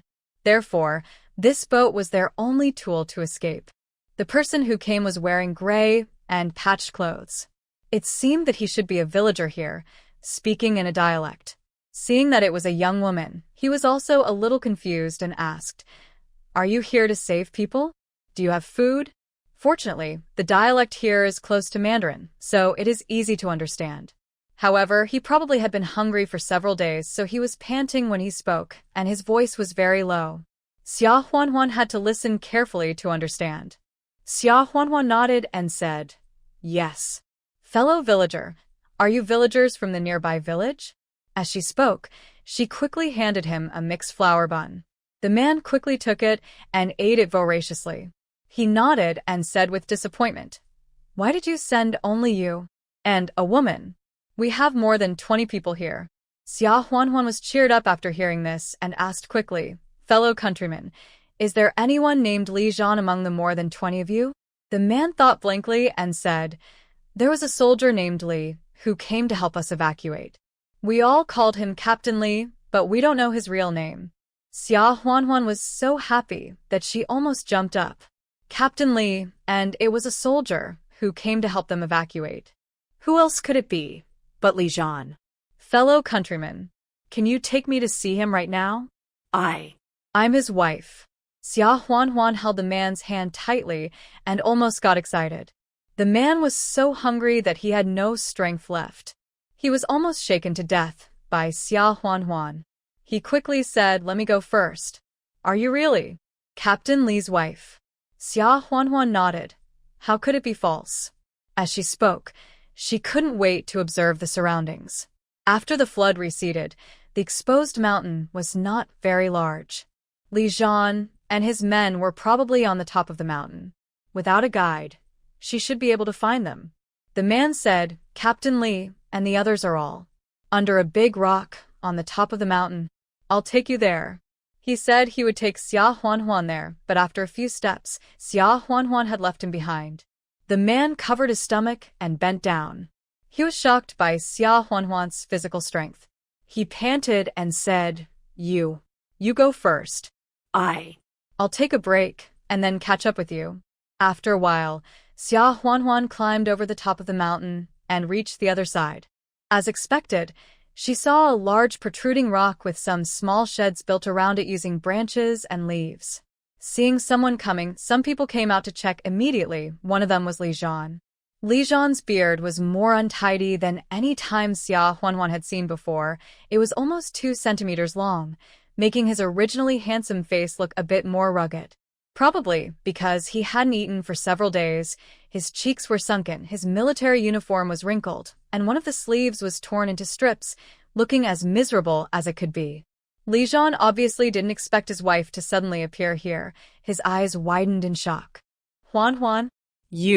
Why are you here?" Asked this, Li Zhan suddenly remembered that he had said something similar when he met Xia Huanhuan last time when he was chasing horse thieves in the northwest. His wife is really elusive. There is no place she can't reach. Xia Huanhuan's nose felt sore, and she threw herself into Li Zhan's arms and hugged him tightly. Li Zhan hadn't eaten for 5 or 6 days and was very weak. After being pounced on by Xia Huanhuan, he took several steps back and almost fell down in shame. However, he immediately hugged his wife tightly and said jokingly with a smile, "Slow down. I don't have much strength." Xia Huanhuan felt sad after hearing this. She quickly took out the bag of dry food she had brought with her and said, I brought some dry food, not much. You should eat some quickly. The other 10 or so villagers and a dozen or so soldiers under Li Jian gathered around when they saw this. Li Jian was not vague either. He immediately asked one of his brothers to scoop some water from the puddle, intending to soak the dry food in water and then distribute it to everyone. The people here have been trapped for 5 or 6 days. There is no shortage of water. They drink dirty water from the river, but there is basically nothing to eat. They dare not eat too much at once, so they have to soak it before eating. When Xia Huanhuan heard them say that they wanted to get water from the puddle, although the environment was not polluted much now, and the water on the mountain was not dirty, it was still very turbid after all because it had just rained. She immediately handed over the kettle and stopped them, saying, Do and get water. Use the water in here. This is the spiritual spring water in the space. Drinking it can restore physical strength as soon as possible. The soldier looked at Li Jian and after getting his approval, he took it and went to get dry food. Xia Huanhuan quickly helped Li Jian to sit down and asked, How did you escape? Why didn't you ask for help these days? I see that the rescuers are not too far from here, and they can see here from a distance. Li Jian looked at him with a smile and said, Wait for me to eat something first, and then talk about it when you have strength. Xia Huanhuan felt a sore nose after hearing this. She quickly took out a white rabbit milk candy from her pocket and stuffed it into Li Jian's palm. Li Jian was stunned for a moment, looked down, and then subconsciously looked at the refugees next to him. Among the more than 20 people, there were 4 or 5 children and several women, all looking at Xia Huanhuan eagerly. Xia Huanhuan immediately understood what he wanted to do and quickly said, You are not allowed. As she said this, she took the candy back from Li Jian's hand domineeringly, peeled off the candy wrapper, and put it directly to Li Jian's mouth. Li Jian was a little embarrassed. Huanhuan. He was a soldier. In this situation, how could he enjoy himself first and ignore other civilians? However, this candy was a piece of tenderness from his wife. How could he bear to refuse? Xia Huanhuan forcefully stuffed the candy into his mouth and said, I have more. I'll give it to them later. You eat this. After stuffing it in, she covered his mouth with her hand to prevent him from spitting it out. Li Jian sighed without temper, raised his hand and grabbed her hand and smiled. Is it not okay for me to eat it? Xia Huanhuan then said angrily, This is better. As she spoke, she stood up and walked towards the women and children, taking out all the candies she had brought and giving them one each. After the women and children had shared, the rest was given to 2 frail old people, and the rest was given to other frail men. The village here was even poorer than Qingshui village, so how could they have tasted the white rabbit milk candies from Shanghai? After the children ate it, they looked up to their mothers happily, but weakly because of hunger, and said, Mom, it's sweet. It's candy. Over there, the people in charge of soaking the dry food had also prepared it, and there were no bowls or anything, so each person used tree leaves to distribute a little and let everyone eat it slowly first. After their stomachs had adapted a little, each person was given a mixed flour steamed bun. Everyone ate voraciously. After Li Jian saw that everyone had received their share, he finally ate with his brothers. Xia Huanhuan took out matches and firewood and asked them to start a fire. It was impossible to cook porridge without a pot, but fortunately they could roast sweet potatoes. After they recovered, Li Jian spoke briefly about the situation in the past few days. It turned out that they had already moved more than half of the villagers to high ground and went back to move the remaining batch. Unexpectedly, they heard the rumbling sound of water before they reached the designated high ground. They were just under this small hill several dozen meters high at that time, so Li Jian made a prompt decision and asked everyone to run up the mountain. Later, they were almost chased by the flood and fled all the way to the top of the mountain. But in the second half of the night, the water level continued to increase, and even the top of the mountain was about to be flooded.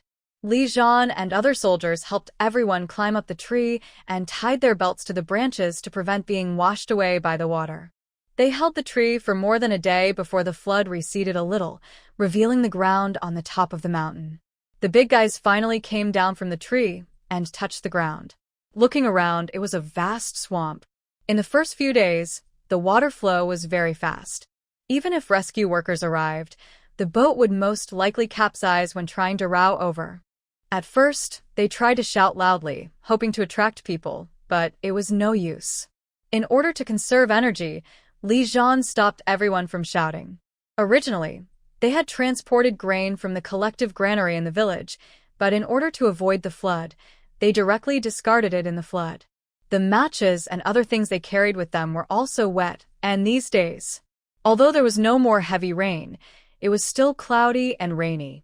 It was impossible to find dry firewood to start a fire or to use smoke to call for help. Li Zhan asked everyone to hang clothes and other things on the treetops, hoping that they would be seen, but it didn't work. That's why they were trapped for so many days. Xia Huanhuan was speechless after hearing this. However, this small hill is indeed far away from where Zhang Weiguo is stationed. They are so hungry that even if they shout, they may not be able to hear them. Even if they hear them, Xia Huanhuan suspects that Zhang Weiguo will not care enough to come and search. Xia Huanhuan said, "I didn't bring much stuff with me. I guess it's not enough for everyone to have a full meal. Besides, it looks like it will rain later. There's a chance that this small hill will be completely submerged again. We still have to leave here as soon as possible." I rowed a small boat, which should be able to seat 3 or 4 people at a time. Li Zhan said, "Let Weibin go with you, and take 2 more people with you. You go first and report the news over there, and then let others send more boats to pick everyone up." Xia Huanhuan immediately shook her head and said, "No. I found you with great difficulty. Don't try to drive me away." Weibin came over and said with a smile, "Captain, just let my sister-in-law stay. We promised to row over there as quickly as possible to call for rescue, and we won't let anyone be trapped here again." After listening to this, Li Zhan thought that it would only take a few hours, and it would be faster for several men to row the boat, so he agreed. When Wei Bin and his men set out, it was almost dark, and it began to rain again, and it was getting heavier and heavier. By the time they arrived at the camp where Zhang Weiguo's team was stationed, it was completely dark. Zhang Weiguo looked at Wei Bin and the other 3 people as if he had seen a ghost. "Where did you come from?" Wei Bin was at the level of deputy battalion commander, so he didn't waste any words with him and immediately asked him to arrange boats and people to rescue people overnight. However, the rain got heavier and heavier, and later there were lightning and thunder, and it turned directly into a heavy rainstorm similar to the night when the dam burst. Wei Bin rowed the boat several times himself, but was forced to retreat because of the strong wind and rain. Although he was anxious, he was simply sending people to their deaths if he ordered everyone to rescue people rashly. Wei Bin was so angry that he slapped himself a few times, but he could only watch helplessly. If this heavy rain continues for another night, I'm afraid that small hill will be flooded again. This time, the people trapped on the mountain don't have the strength to climb up the tree like they did a few days ago. On the mountain, the trapped people tried their best to hide under the big rock. Even so, everyone was soaked by the heavy rain. Li Zhan took off his coat and wrapped it around Xia Huanhuan's head and body, although it didn't help at all. He still hugged Xia Huanhuan tightly in his arms, feeling a little annoyed. In the evening, he should have insisted on letting Huanhuan take a boat back. Xia Huanhuan watched the water level rise little by little, and she became a little panicked. If the heavy rain really didn't stop and this place was flooded again, she could at most take Li Zhan to escape into the space and survive.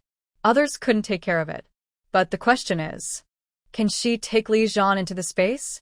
The first time, when Li Zhan's wound was infected and in danger, he inexplicably broke into her space and teleported her to that unknown barren mountain. But when she was on the barren mountain, she had actually tried to bring Li Zhan into her space, but it didn't work. Later attempts, animals and wolves, etc., were not difficult to bring into the space. Grandma Yao and the triplets also succeeded. But Xiaowen, she failed. So, how this space determines who can be brought in and who can't be brought in, she still doesn't understand. What if she fails to bring Li Zhan in? What should she do? The rainstorm showed no sign of stopping, and the water level was rising rapidly and visibly. Li Zhan and other brothers began to help everyone climb the tree again. However, I don't know if we will be so lucky this time, whether the tree on the top of the mountain will still not be submerged by the flood. Moreover, even if they are lucky enough not to be submerged, they have only eaten a little, and it is unknown whether they can last a night. Xia Huanhuan was very anxious, and she pulled Li Zhan aside. Li Zhan looked at her with some regret and said, Huanhuan, if you have anything to say, wait a while. I need to help everyone climb up the tree first. If I can successfully enter, I will explain to Li Zhan. However, nothing happened. Xia Huanhuan's face suddenly turned pale, and her eyes were full of despair. Why can't I? She had clearly successfully brought Grandma Yao and the triplets into the space, so why couldn't Li Zhan? Now at the critical moment of life and death, why did this space still fail? If the flood came and it really became a disaster, would she have to watch Li Zhan die? Li Zhan looked at the expression of fear and despair on Xia Huanhuan's face and couldn't bear it. He hugged her in his arms and comforted her softly. Wife, don't be afraid. I'm here. I will never let anything happen to you, even if it's risking my life. Li Zhan didn't say these depressing words and smiled. Besides, we still have 6 little kids to raise at home, and our parents and your master are all waiting for us to go back. Xia Huanhuan's face was full of water droplets, and she couldn't tell whether it was tears or rain. She was unwilling to give up and held Li Zhan tightly with both hands. She tried twice more but still failed and was really angry and cried. Li Zhan, you don't know. I have a portable space. I should have been able to save both of us. But this space. At this moment, there was a sudden scream, followed by a shrill cry. Help! My Xiaozhuang fell into the water. You go and save him. Xia Huanhuan subconsciously looked into the water, and before she could react, Li Zhan, who had originally held her tightly in his arms, suddenly let go of him, broke free from her hand, and plunged into the surging water. Li! Xia Huanhuan shouted in fear and despair, and also rushed to the water's edge, but was stopped by one of Li Zhan's men. The water on the surface of the water was much more turbulent than during the day, and it was dark, so nothing could be seen clearly. Xia Huanhuan widened her eyes, and tears flowed uncontrollably. I don't know how long it took, but suddenly 2 heads emerged from the water. Li Zhan held the child who fell into the water and swam towards the shore with all his strength. Someone immediately threw a rope over. Li Zhan caught it, then wrapped the rope around the child and pulled the rope himself, slowly swimming towards the shore. At this moment, a tree trunk that was washed down by the flood and rushed towards him and the child. Swim! Xia Huanhuan heard herself shouting at the top of her lungs. However, both Li Zhan and the people on the shore who were holding the rope had exhausted their strength during the days they were trapped. It was impossible for them to pull the child back to the shore in time without being hit by the big tree trunk. In the darkness, Li Zhan suddenly looked up and took a deep look at Xia Huanhuan. Xia Huanhuan's heart skipped a beat, her lips trembled, and she whispered in a low voice, Li Zhan, don't. However, Li Zhan's lips moved, and he didn't know what he said in the darkness, and then he loosened the rope. Only the weight of the child was left, and the people on the shore quickly pulled the child back to the shore. And Li Zhan was quickly washed away by the flood and disappeared. At the moment when the child was pulled back to the shore, the big tree trunk upstream quickly passed by the flood. If Li Zhan hadn't let go of the rope, even a few seconds later, the big tree trunk would have fallen straight on the 2 of them, and they would have been killed on the spot. Xia Huanhuan knew in her heart that Li Zhan had made the best choice in a short period of time. Otherwise, he and the child would have died together. But no matter how much her reason approved of his decision at that moment, she couldn't accept it emotionally. Sister-in-law, the commander can swim, and he'll be fine. The other soldiers tried to comfort Xia Huanhuan, but even they themselves didn't believe what they said. When the dam broke a few days ago, several of their other brothers also died. In the face of a huge natural disaster, human power is really small and fragile. Even the commander they admired the most may not be able to Several soldiers couldn't help sobbing, and other villagers shouted in despair. However, in just a blink of an eye, Xia Huanhuan had already broken free from the hands of the soldier who had just grabbed her without hesitation and jumped into the rushing water. Sister-in-law! The people on the shore shouted anxiously, but how could they see a single figure in the dark water? Xia Huanhuan choked on a mouthful of water. Even if she could swim, she had no power to resist in such a turbulent torrent. She could only be carried away by the flood and float in the water. She quickly touched the birthmark on her hand and then entered the space.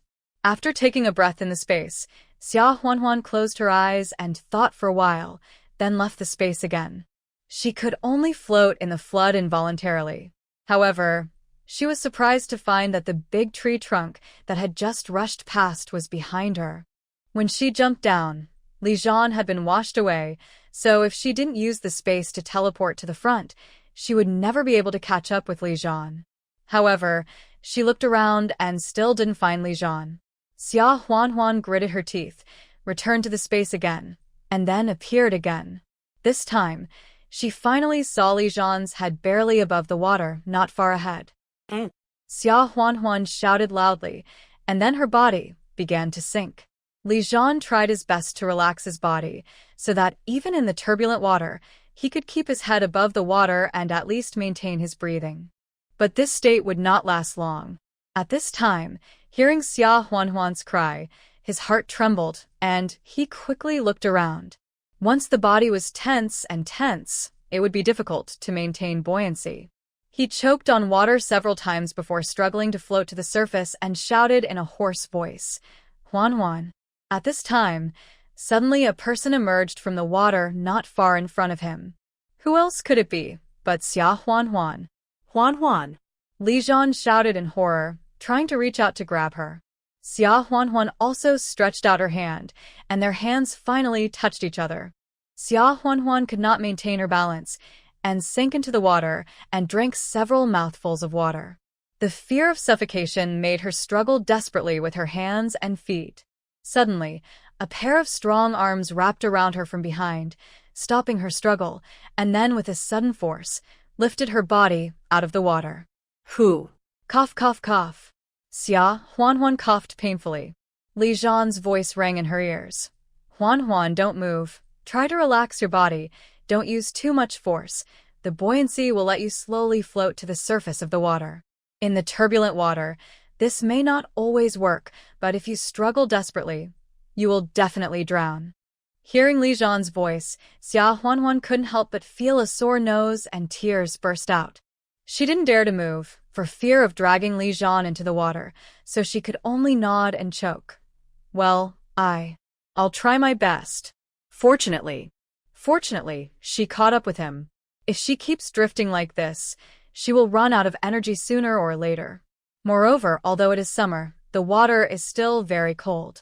Especially at night, if it takes too long, even if she doesn't drown, she will freeze to death.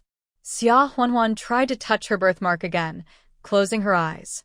If she fails this time, or if the space only puts her inside and leaves Li Zhan outside in the flood, she will tear the space into pieces and use them as firewood. No. She will never use this broken space again. Li Zhan also felt cold. It had been raining for the past few days, and there was no place to hide from the rain on the mountain, so they were almost all wet. Now, they were directly soaked in water. It was okay for him, but Huanhuan, a woman, how long could she hold on? Thinking of this, Li Zhan looked around anxiously, trying to find something to rely on, but looking around, there was nothing but water. Where was there a place to rest or go up? Li Zhan's heart sank. Could it be? They were really going to die in this flood? At this moment, the scene suddenly changed. The dark and rainy night in front of him suddenly turned into a bright sunny day with blue sky, broad clouds, birds singing and flowers blooming. In the distance, there were large tracts of lush farmland and pastures and cows. Goats and sheep were leisurely eating grass.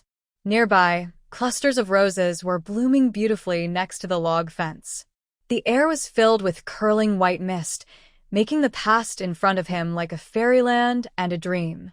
Li Zhan widened his eyes in astonishment.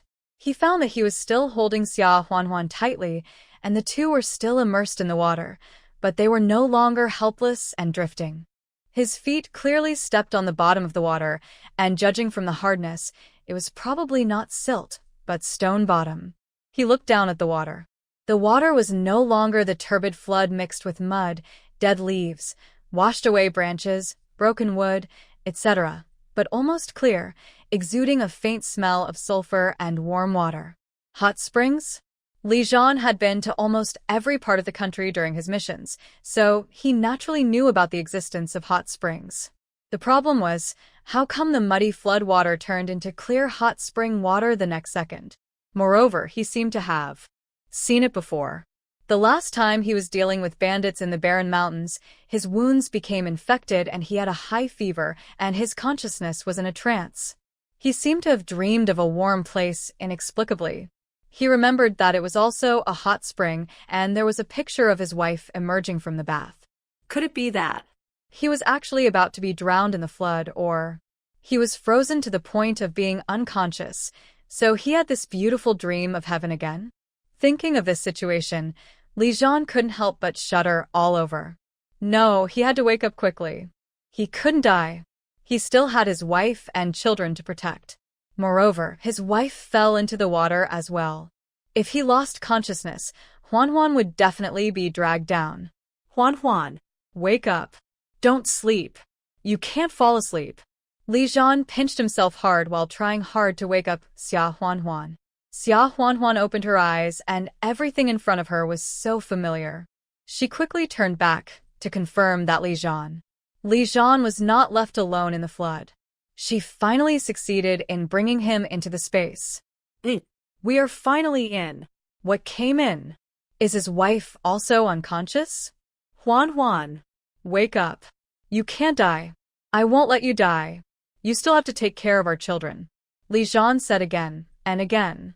Even in panic, he hugged Xia Huanhuan tightly, for fear that if he let go, she would be swept away by the flood. Without a free hand, Li Zhan had to lean over and bite Xia Huanhuan's shoulder hard. I only hope that the pain can keep Huanhuan from falling asleep and being drowned by the flood. It hurts. Stop biting. Xia Huanhuan gasped in pain and tried to push him away angrily, but Li Zhan's arms were like iron clamps and could not be moved at all. Li Zhan became even more anxious. Huanhuan, don't move. Relax your body. Otherwise your body will not float up and you won't be able to breathe. Xia Huanhuan. She understood a little. Li Zhan still didn't believe that everything in front of him was true, but felt that they were dying. And everything in front of him was the last breath in his mind. This idiot, even though he thought he was dying and was in the last breath, he still wanted to save her? Xia Huanhuan turned around and hugged him, smiling gently.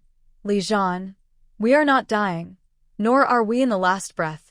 Everything you see in front of you is real. Li Zhan stared at her in confusion, not quite understanding what she meant.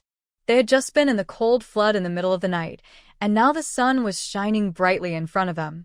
Not only was it daytime, but there were also hot springs. How could all this be true? Xia Huanhuan didn't know how to explain it for a moment, so she could only say, anyway, we are not dead, and we are temporarily safe now. This is actually my personal space. Before she finished speaking, the scene in front of the two of them suddenly changed again, and it turned back to a stormy night, and the surroundings were still submerged by floods. However, the two were no longer soaking in the water, but on a relatively high mountain top that was exposed above the water. This place is similar to the top of the hill where Li Zhan and his friends had fled before, but it is obviously not the same one. It was impossible to tell where this was, but it should be not far from where they fell into the water and drifted down. Xia Huanhuan. She was kicked out by her own space. It was quite humane. At least they were not allowed to continue soaking in the water. Li Zhan didn't know what to say. If it was a last gasp, an illusion, but everything was too real. He pinched his thigh hard, grimacing in pain. Li Zhan calmed down. He was very clear-headed, and the pinch just now was also very painful, which could prove that it was indeed true. Li Zhan looked at Xia Huanhuan inquiringly. If the hot spring and the bright sunshine just now were real, and the fact that they instantly reached the shore from the turbid flood was also true, then the key to all this happening was probably his wife. Wife, what's going on? What did you just say casually? What? Xia Huanhuan also knew that at this point, she really couldn't hide it anymore. She cleared her throat nervously and said, "Just now. The place with hot springs and bright sunshine that we entered is my personal space. Isn't there a jade bottle-shaped birthmark on my wrist? As long as I press there, I can enter the space. In this space, I can store things, grow food, raise pigs, cattle, sheep, and so on." In order to describe it more intuitively, she said that, "I will disappear for a while and come out soon. You wait a moment." As she said, Xia Huanhuan pressed the birthmark on her wrist and silently said in her heart to enter the space. Li Zhan was speechless, and his eyes widened in surprise. Xia Huanhuan really disappeared in front of him. However, as expected, after a while, Xia Huanhuan had appeared again out of thin air, with 2 big meat buns in her hands. Xia Huanhuan handed one to Li Zhan and said, "It's still hot. You can eat it." Li Zhan took it mechanically. It was indeed still hot, just like it had just come out of the pot. The problem was, Huanhuan had just been soaking in the water with him, and her whole body was soaked. Even if she saw a ghost, it was impossible for her to take out a freshly steamed meat bun from her body. Xia Huanhuan said nervously, "This is in the space where I exist. If you are hungry, you can take it out and eat it any time. Take a bite and try it. It's delicious." Li Zhan took a bite. For him who had been starving for 6 or 7 days, being able to eat a meat bun at this time was simply a blessing to death. Li Zhan couldn't help but take another bite. Seeing that he was willing to eat the bun taken out of the space, Xia Huanhuan was relieved to see that he was willing to eat the bun taken out from the space, which meant that at least psychologically he was not afraid or repulsive, so she took a bite and said, "It's just, I don't know why I have this space. I didn't have it before. I don't know how I got it before I married you." Li Zhan thought about the doubts he had made before, so he asked, "Not long after we got married, I was fighting bandits on Mount Huangshan, was shot, and the wound was infected. It was you who came to me through this portable space and saved me, right?" Xia Huanhuan felt a little guilty, but since she had already confessed, there was no need to hide it now, so she nodded and said, "Yes. But I don't know what happened that time. You suddenly broke into my space and scared me. Then I went over to help you bandage your wound urgently. Somehow, I was brought to that barren mountain by you from the space." Li Zhan thought about the situations that had always puzzled him and suddenly couldn't help laughing softly. No wonder. He had always explained that Xia Huanhuan's appearance on the barren mountain, bandaging his wound, luring the second in command, and helping him kill the bandits were all dreams caused by his wound infection and high fever that made him confused. It turned out, everything was real. No wonder what. Xia Huanhuan became nervous again. Li Zhan glanced at her and said, "No wonder you clearly haven't seen my wound, but you can insist that my wound is on the left abdomen." Xia Huanhuan was shocked and asked with some stammering, "Did I let it slip? When?" Li Zhan nodded and smiled. It was quite early, when the 3 little guys were not born yet. Xia Huanhuan looked at him. "So, you started to doubt me. From that time?" Li Zhan smiled. "It's not really a suspicion. After all, that barren mountain in Qingshui village is hundreds of kilometers away. No matter how much I guess, I can't guess that you will really appear there out of thin air to save me." Well, This space also has a teleportation function. That is, the places I have been to, such as Jing City, can be reached instantly through space. After saying that, Xia Huanhuan raised her head guiltily and asked, "Li Zhan, do you think I am a monster because I have this space? Are you afraid? Are you going to divorce me?" Li Zhan shook his head and said, "Do you think I look scared? Besides, although you have this space, you haven't used it to do anything bad. Instead, you have saved me time and time again, right? Huanhuan, you are my wife, and I have decided for this life. We have 3 children now, and you still want me to divorce you? Unless I die, I will never be afraid of you." Xia Huanhuan was completely relieved. She quickly covered Li Zhan's mouth and said, "What's the matter with life and death? Don't say it again." Li Zhan grabbed her hand and said with a smile, "Okay." Then continue to confess.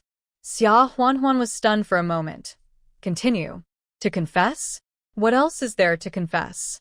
She had already told him her biggest secret, the portable space. Li Zhan reminded her and said with a smile, "For example, the Browning thing." Xia Huanhuan. Xia Huanhuan. How did you know? I have a Browning? Li Zhan sighed and said, "Have you forgotten that when the triplets were kidnapped, you once used a Browning to injure one of the gangsters? Later in the Northwest, a horse thief also died from a Browning. You also used a gun to break the ice, right? I checked the bullets on the two people, and they had the same pattern on them. Obviously, they were shot from the same gun. Huan, we are professionals in this area." Xia Huan. She always thought that she was quite cautious and careful and did not leave any handles, but she did not expect. In Li Zhan's eyes, it was full of loopholes. Xia Huan sighed, then directly entered the space, took out the Browning, and showed it to Li Zhan. "I have a Browning, this one." Li Zhan was no longer surprised when he saw her disappear out of thin air and come out with a small Browning. Then. "And Luo Cheng. You know him, right?" Xia Huan's heart trembled. Although Fu Nanjing had reminded her, she was still shocked when Li Zhan really mentioned it. Third brother clearly said last time that he had helped to get around it. Xia Huan glanced at Li Zhan, nodded resignedly, and confessed, "I know him. Can I grow food and pork, beef, mutton, and other things in the space? I went to the black market to sell them a few times, and then I met Luo Cheng, and we got to know each other." Li Zhan remembered that every time Luo Cheng saw him, he was very excited, like a rival meeting, and his eyes were particularly jealous. He felt very uncomfortable and said sourly, "Does he like you?" Xia Huan immediately said with a strong desire to survive, "No. I mean, He wanted to pursue me, but I told me at the first time that I had a man, and even gave birth to 3 children." Li Zhan listened, his tone softened a little, and said, "That's about right." Xia Huan asked, "Have you met him?" Li Zhan nodded. "Yes. We even had a fight. He was pretty good at it."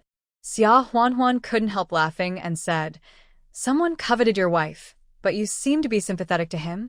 Li Zhan pulled her over and hugged her in his arms, saying, "It's no use coveting you.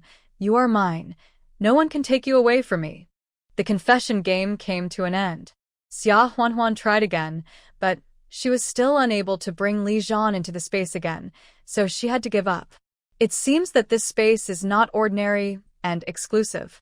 Li Zhan will only be brought in when his life is threatened, or when he is dying like Grandma Yao, or when Yan, Ye, Yao, and others are ignorant. There was no other way. Xia Huan had to take out the rain cloth, wooden poles, ropes, rivets, and animal skin blankets for setting up the tent from the space. She did not put clothes in the space in advance, which was a negligence. Now both of them are wet, and they don't even have dry clothes to change. Fortunately, the heavy rain finally stopped in the second half of the night. Li Zhan used rainproof cloth, ropes, wooden poles, etc. to build a simple tent. Inside the tent, 2 layers of rainproof cloth were laid on the ground, and an animal skin blanket was laid on it. It felt a bit like camping. Xia Huan took out dry firewood, matches, etc. from the space, started a bonfire, and took out a leg of lamb, as well as seasonings such as cumin, chili powder, and salt. Although a little embarrassed, Xia Huan still took off her clothes, wrapped herself in a blanket, and then put the clothes on the fire to roast. Li Zhan was much more carefree. It was not cold in the summer. He simply wrapped a circle of animal skin around his waist, revealing his upper body, and roasted his clothes by the fire. By the way, he pierced the marinated leg of lamb with a branch and roasted it on the fire. Xia Huan looked at his muscular upper body with red cheeks, and she couldn't take her eyes off him. After a while, the leg of lamb began to sizzle with oil, giving off an attractive burn aroma. Li Zhan cut a few pieces with a knife, put them on a plate, and handed them to Xia Huan. "Yes, try your man's craftsmanship." I have to say that Xia Huanhuan's space is really convenient, and she has everything she wants. When Xia Huanhuan took out the plate and chopsticks, Li Zhan was stunned. She has everything. Xia Huanhuan took it. Although she had just eaten a meat bun, she was still a little hungry, so she was no longer reserved and took a big bite. The aroma of burnt fat filled the air, which was the greatest satisfaction for her taste buds. Delicious. You can go to the state-owned restaurant to grill lamb skewers in the future. Xia Huanhuan joked with a smile. Li Zhan also put a bite into his mouth and said with a smile, "No way, only my wife can eat the meat I grill." Xia Huanhuan smiled and said, "Look how proud you are." After eating the roasted lamb leg, both of them had their clothes dried. However, since they had the sky as their quilt and the ground as their mat, they didn't need clothes for the time being. Li Zhan jumped into the animal skin blanket, hugged Xia Huanhuan's slender waist, and whispered with burning eyes, "Wife." The next morning, the sky finally cleared up. The water level that had risen due to the heavy rain last night had receded a little, but it was of no avail. The place where Xia Huanhuan and Li Zhan were was still like an isolated island, separated by the flood. When Xia Huanhuan was still in a daze, Li Zhan suddenly came over to wake her up and said with a smile, "Wife, wake up. A rescue boat is coming. Hurry up and put on your clothes. Pack up." After hearing this, Xia Huanhuan quickly got up, endured the pain in her back, put on her clothes, got up, and then put the tents and other things into the space. Li Zhan witnessed her operation and couldn't help but marvel at it. After the two of them packed up, the rescue boat docked. The two soldiers got off the boat, and seeing Li Zhan in military uniform, they quickly saluted, and then after reporting their names and affiliations to each other, they let Li Zhan and Xia Huanhuan get on the boat without delay. After asking, they found out that it was the fire from the fire they made to roast lamb legs last night that was seen from afar, so they sent a boat to check it out early in the morning. However, it rained so heavily yesterday, and you actually found flint and dry wood to make a fire. Li Zhan and Xia Huanhuan felt guilty and quickly changed the subject. "By the way, have people been sent from the vicinity of Liujia village? There should be more than a dozen people trapped on the top of the mountain over there." The soldier said, "People have been sent over there. They said they would go to rescue them last night, but there was a heavy rain, so they were delayed." Hearing this, Li Zhan felt relieved a little, nodded, and said, "That's good." The boat soon arrived at the base camp where Zhang Weiguo was. Wei Bin and other soldiers under Li Zhan were so surprised to see that their commander and sister-in-law were fine that they couldn't help but feel a sore nose. It was such a dangerous situation last night, and the sister-in-law jumped in later, so the two of them survived. They were really lucky.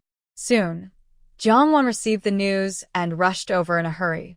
When she saw Xia Huanhuan and Li Zhan, she was so happy that tears filled her eyes, and she couldn't help scolding Xia Huanhuan. "How can you be so bold to row a boat to save people by yourself? I was almost scared to death after listening to Xiao Hu's report. If anything happens to you, how can I explain to your second brother, father, and grandfather?" Xia Huanhuan also knew that she was in the wrong, and said apologetically, "I'm sorry, second sister-in-law. I acted on my own initiative." Li Zhan stepped forward and said, "Second sister-in-law, don't blame Huanhuan. She was worried about me, so she was anxious and acted alone." Jiang Wan glared at Li Zhan and said with a smile, "You two should stop taking turns to criticize yourselves and show off your affection. You're making second sister-in-law the villain, right?" Xia Huanhuan quickly pulled her and said with a smile, "Second sister-in-law, look at what you said. I really know I was wrong." Jiang Wan sighed and said, "Forget it this time. It's really a blessing that both of you are fine. I'll immediately find someone to check and tell your second brother and family. They are still anxiously waiting for news from Li Zhan." Xia Huanhuan nodded and said, "Thank you, second sister-in-law." Li Zhan said to Xia Huanhuan, "Huanhuan, you go back with second sister-in-law first. We still have to continue saving people, and it's not safe here. I'm afraid that in case of an emergency later, I may not have time to take care of you." Xia Huanhuan's face turned pale, shook her head, and said, "No, I want to stay here. You forgot that I have. Anyway, I will be fine. You don't have to protect me." Li Zhen. Li Zhan heard the implication. She stayed to protect him, to save him in a critical moment. Although, what she said was indeed the truth. Li Zhan sighed and said, Huan Huan, you be obedient. Stay in the back with the second sister-in-law. Xia Huanhuan wanted to argue, and suddenly a weird voice sounded. It's better to have someone with the backstage. They come to rescue in name, and bring their wives with them. This is good. Everyone is rescuing day and night, and they don't even have time to sleep, and some people want a wife to warm their beds. The person who spoke was Zhang Weiguo. He was punished for his poor rescue, and he was not allowed to take charge of this place. All the command power was transferred to Li Zhan. Therefore, he was annoyed and ran over to say something sarcastic. Zhang Weiguo, your mouth is itchy again, right? Do you believe that I will beat you to a pulp? Xiao, who was a man of bad temper. He was punished after beating Zhang Weiguo last time. But now when he heard Zhang Weiguo doing something stupid again, he didn't care about anything else and just fought back. Jiang Wan glanced at Zhang Weiguo, walked over, and said, You're Zhang Weiguo, right? Don't be sarcastic when you talk. What you just said was about Captain Li, right? What happened to Captain Li's wife coming over? If it weren't for Comrade Xia Huanhuan, the dozen villagers in Liujia village who were trapped by the flood, and a dozen of our soldiers, would probably still be on the top of that hill waiting to be discovered. You, Zhang Weiguo, have been stationed here for 5 days, right?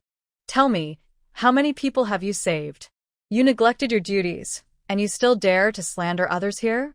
In addition, Comrade Xia Huanhuan knows Chinese medicine. Since she came here, she has helped take care of the victims and diagnosed and boiled medicine for sick villagers. Although she has no affiliated unit, she has also made her own contributions. You can try to say a few more words. We are too busy with rescue work now. Let's wait until we get back to Beijing and have a good talk with the chief. These words made Zhang Weiguo dare not say a word. After this little episode, Xia Huanhuan couldn't insist on staying and making things difficult for Li Zhan, so she could only remind him to pay attention to safety. However, Xia Huanhuan knew in her heart that no matter how she told him, if the incident of the child falling into the water happened again, he would definitely rush over and jump into the water to save people without saying a word. Li Zhan didn't care that there were many other people present, and suddenly pulled Xia Huanhuan over and hugged her in his arms. Wei Bin and others beside him couldn't help but make a noise. Captain, give me a kiss. Quiche. Quiche. Xia Huanhuan's cheeks flushed. Li Zhan was not ashamed, and smiled. Go away.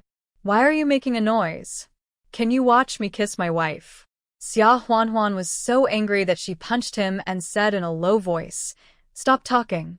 Everyone laughed, and Li Zhan became serious again.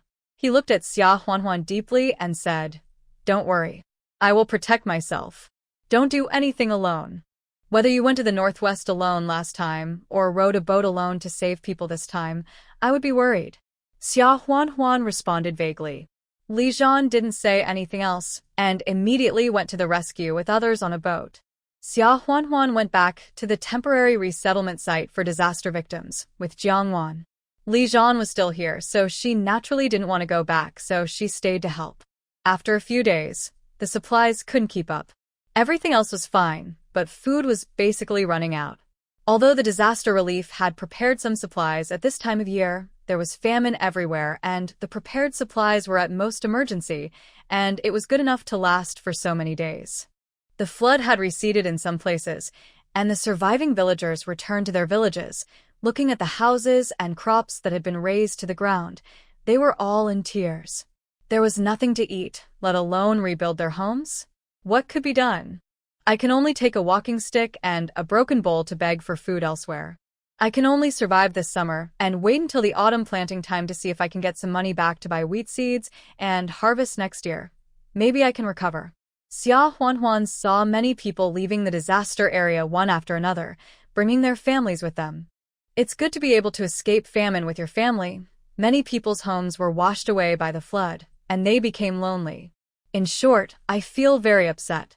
Li Zhan also came back and held a meeting to discuss the supplies.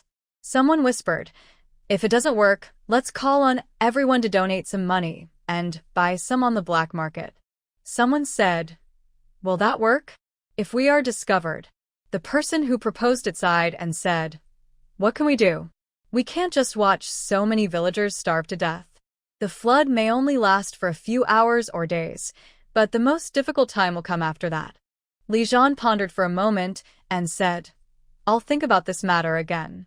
We have forgotten what we have heard about buying things on the black market. If anyone dares to tell others, don't blame me for turning my back on you." Xia Huanhuan didn't listen to their meeting, but she knew what they had discussed. However, no matter how much they discussed, they couldn't cook without rice. There would be no better way. After they dispersed, Li Zhan and his men were about to set out for rescue immediately. Xia Huanhuan took the opportunity to pull him aside, and without any nonsense, she went straight to the point and said, "Li Zhan, I have supplies in my space." Li Zhan entered his space twice, and each time he only stayed for a short period of time before being sent out by the space. Therefore, Xia Huanhuan was not particularly sure how much supplies Li Zhan had in his space, and whether he had any idea. Li Zhan quickly covered Xia Huanhuan's mouth, pulled her aside, and lowered his voice and said seriously, "Huanhuan, in the future, you must not talk about your space casually, do you hear me?" He sure was innocent, but he was guilty of possessing a treasure.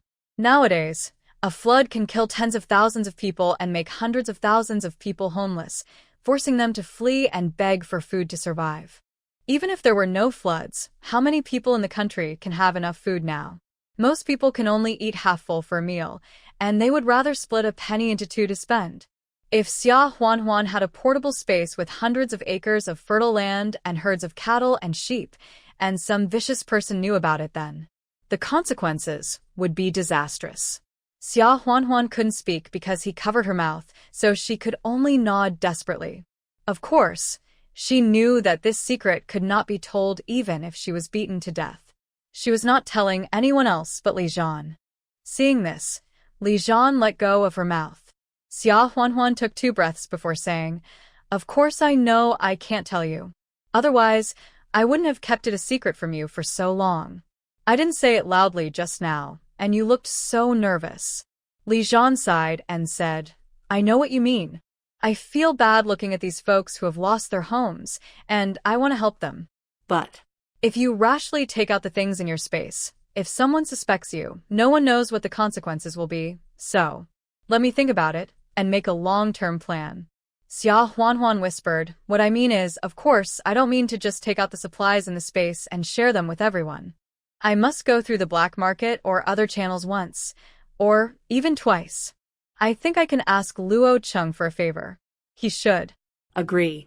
Li Zhan looked up at Xia Huanhuan and couldn't help feeling a little jealous. Why are you so sure that he will agree to help? Xia Huanhuan couldn't help laughing when she heard his sour tone. Jealous? Li Zhan was very unconvinced. Who is jealous? His weight of 3 caddies is not enough to make me jealous. Xia Huanhuan chuckled. How do you know that he weighs 3 caddies? Li Zhan stared at Xia Huanhuan and asked nervously, "Could it be that he weighs more than 3 caddies in your heart?" Xia Huanhuan held her forehead. No, not even 3 caddies. Li Zhan smiled and said, "I knew it. My wife is still good at coaxing people." Anyway, His tone turned serious and he said softly, "Don't act rashly.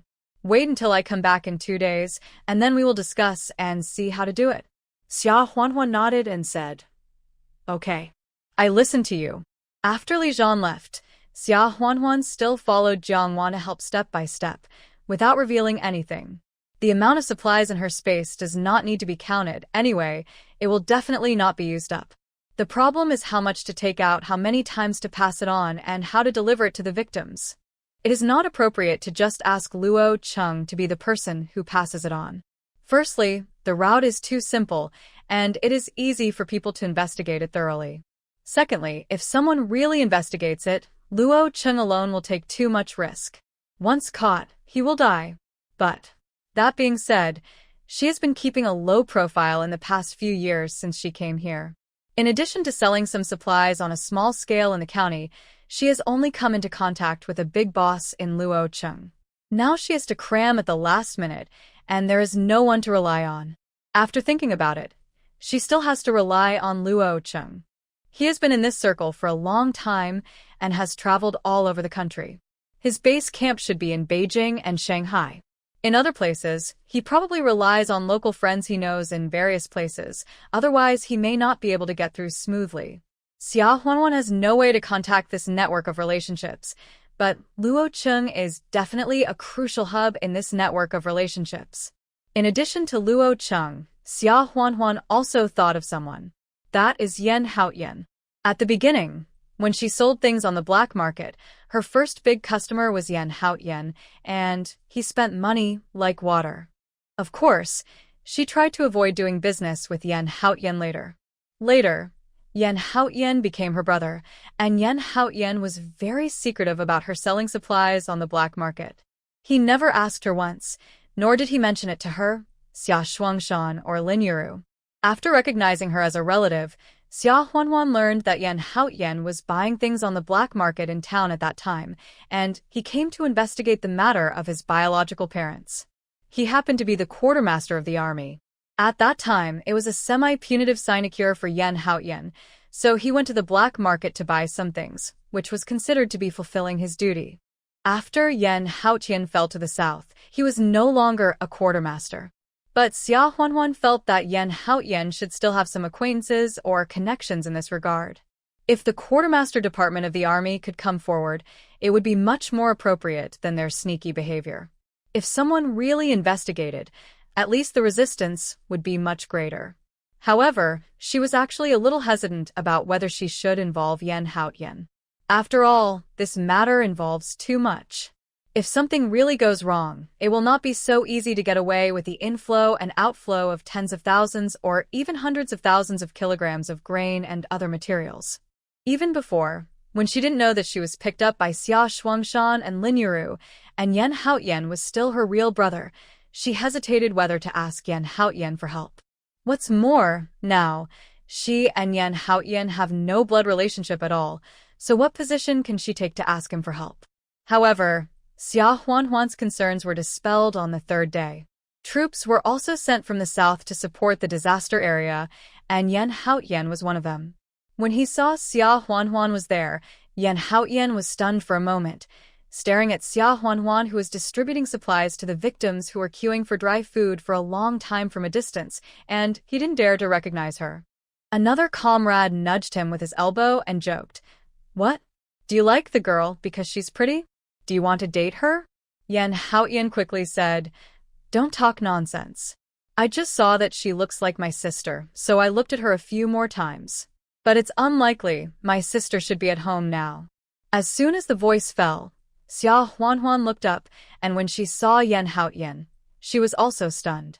A logistics soldier shouted, "Comrade Xia Huanhuan." Yan Haotian's mouth twitched. This is really his sister. The key is why his sister is here? Shouldn't she be in Qingshui village? It's so dangerous here, and she is not in the army. How could she? When Xia Huanhuan finished her work, Yan Haotian walked over and asked, "Huanhuan, why are you here?" Xia Huanhuan also thought it was a coincidence and smiled. "I came to find Li Zhan and saw that everyone here was doing disaster relief, so I stayed to help. By the way, brother, why are you here too?" Yan Haotian said, "The southern military region has also raised a batch of supplies and sent them over. Although it's not much, it's also a little help. I will be responsible for escorting the things over." Xia Huanhuan nodded, said "Oh," and continued to ask, "Then how long will you stay here?" Yan Haotian roughly calculated and said, "Probably only 2 or 3 days. However, there will be supplies later, and they should still be sent over." Xia Huanhuan smiled. "Oh, so that's it. If Yan Haotian was going to raise supplies anyway, that would be perfect." However, she had promised Li Zhan not to act rashly for the time being and wait until he came back to discuss it, so she didn't mention this to Yan Haotian for the time being. Both of them had things to do, so although the brother and sister hadn't seen each other for a long time, they didn't have time to say a few words before they went their separate ways. Another day later, Li Zhan came back as expected. He had already reported to Fu Beifa and Fu Weixin and other people from above held another meeting to study it, and then allocated a secret fund to Li Zhan, asking him to be responsible for buying supplies on the black market or other channels for disaster relief. In other words, this matter, at least there was an order from above, and it was not considered self-willed. Next, it was about how to transfer the supplies in Xia Huanhuan space, how to buy them, and then distribute them to the victims.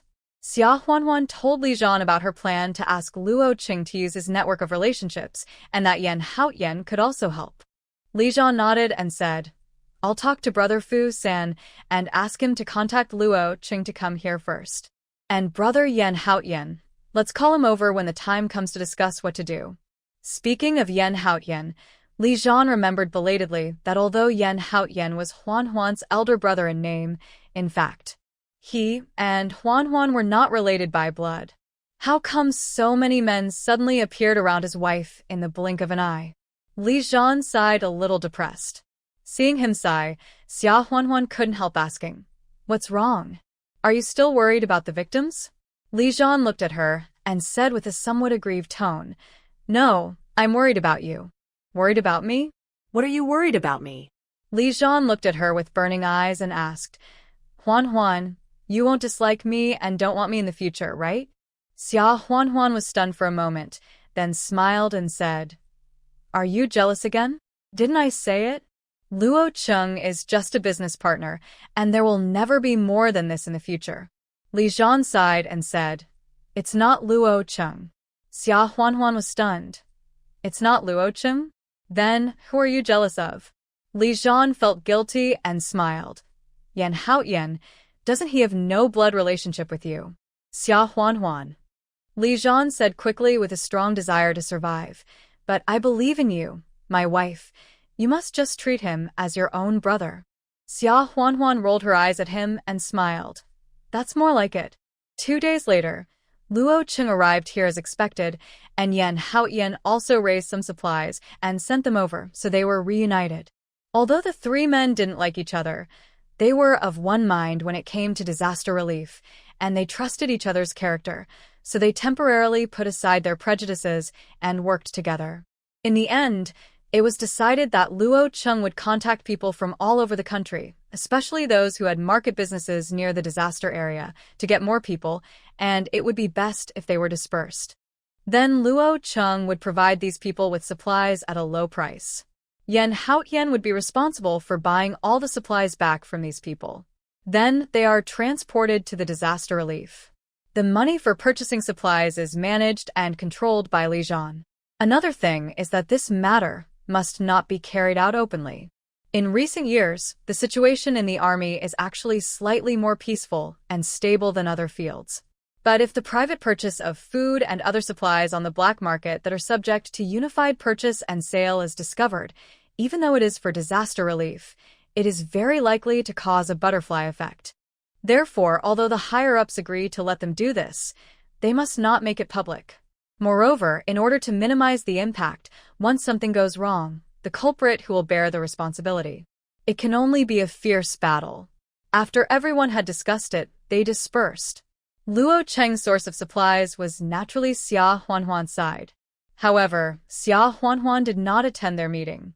After finalizing the details of the plan, Xia Huanhuan still found a secluded place, took out all the supplies in advance, and then asked someone to notify Luo Qing to bring people to move them onto trucks, and then transported them to different people, and then Yan Haoyan, the temporary quartermaster, would buy them back. The supplies provided by Xia Huanhuan this time were all free. Because Luo Qing had to bear the risks of transportation and distribution, and he had so many people under him, it was impossible to ask others to work for free and bear risks. Therefore, when they distributed them to other small leaders and small bosses in the area, they received money. When the small leaders and small bosses sold them to Yan Haoyan, the price went up a little, which was also considered a profit. Fortunately, no matter which link, everyone knew that it was to raise funds for disaster relief supplies, so they tried to keep the price down as much as possible, and they only earned a hard work fee plus a little profit, which was double or triple the normal black market. Or even more times the high price and high profit are completely incomparable. The reason why such a complicated process was made and so many people were involved was that Xia Huanhuan actually had selfish motives. She originally thought of not caring about anything, just finding a secluded place with no one in the space, taking out the materials out of thin air, and then waiting for the victims or other people to find them. But tens of thousands or even hundreds of thousands of kilograms of food and other materials appeared out of thin air. Such an incredible thing could not fail to attract attention. If someone kept investigating, it would inevitably be a hidden danger in the future, and it was unknown when Xia Huanhuan would be found. In this case, she would be afraid to use the space to do other things in the future. There is another hidden danger. When those materials are discovered out of thin air, if a lot of people come to scramble for them without caring, then in the end, it is her good intentions that do bad things, and the disaster relief fails, but causes other tragedies. Therefore, Xia Huanhuan finally decided to use this method to hide the source of the materials, which can be regarded as her self-protection. Although Luo Cheng would definitely be suspicious, he had been suspicious for a long time. Moreover, Luo Cheng was a smart man. Xia Huanhuan was such a high-quality and reliable source of supply, he would not be so stupid as to sell her out for a little profit. After the whole process, Xia Huanhuan did not make any money.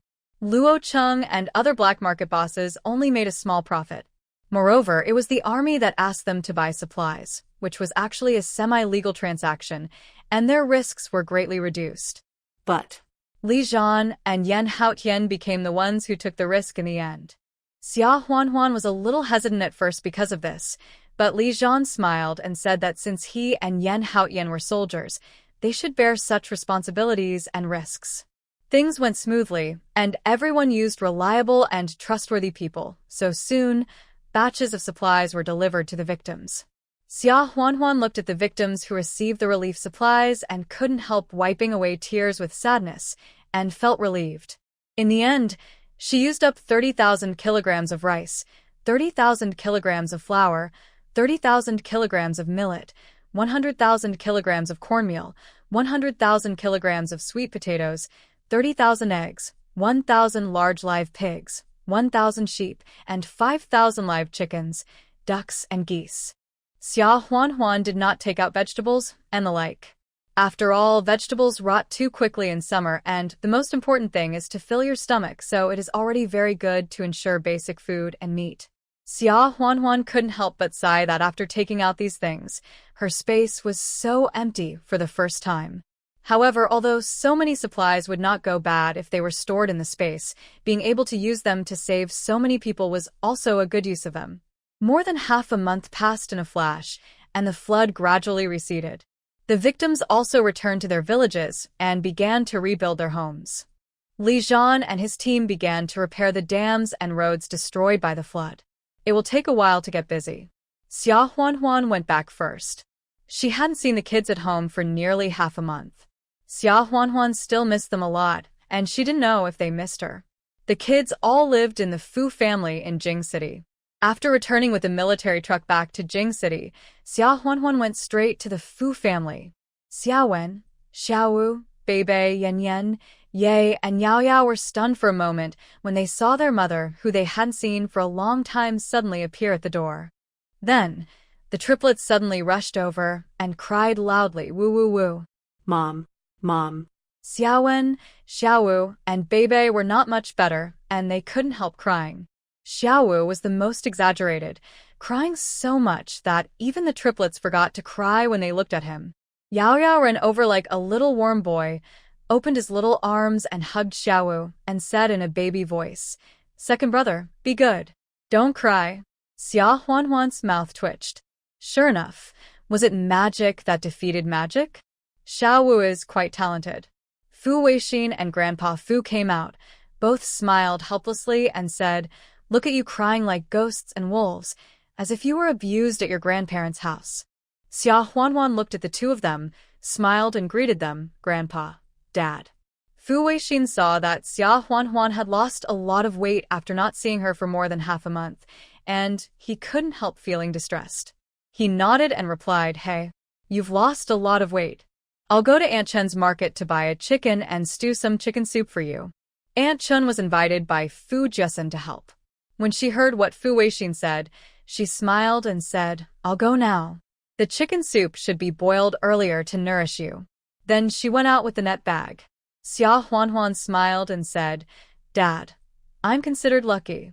I still have 3 meals a day, and I'm not starving." There are some villagers trapped by the flood, and many of them haven't eaten for several days. That being said, Xia Huanhuan has been eating and sleeping with the disaster victims these days. The 3 meals a day are just corn porridge that can't be any thinner, and half a steamed sweet potato or steamed cornbread for each person. There is no cooking at all.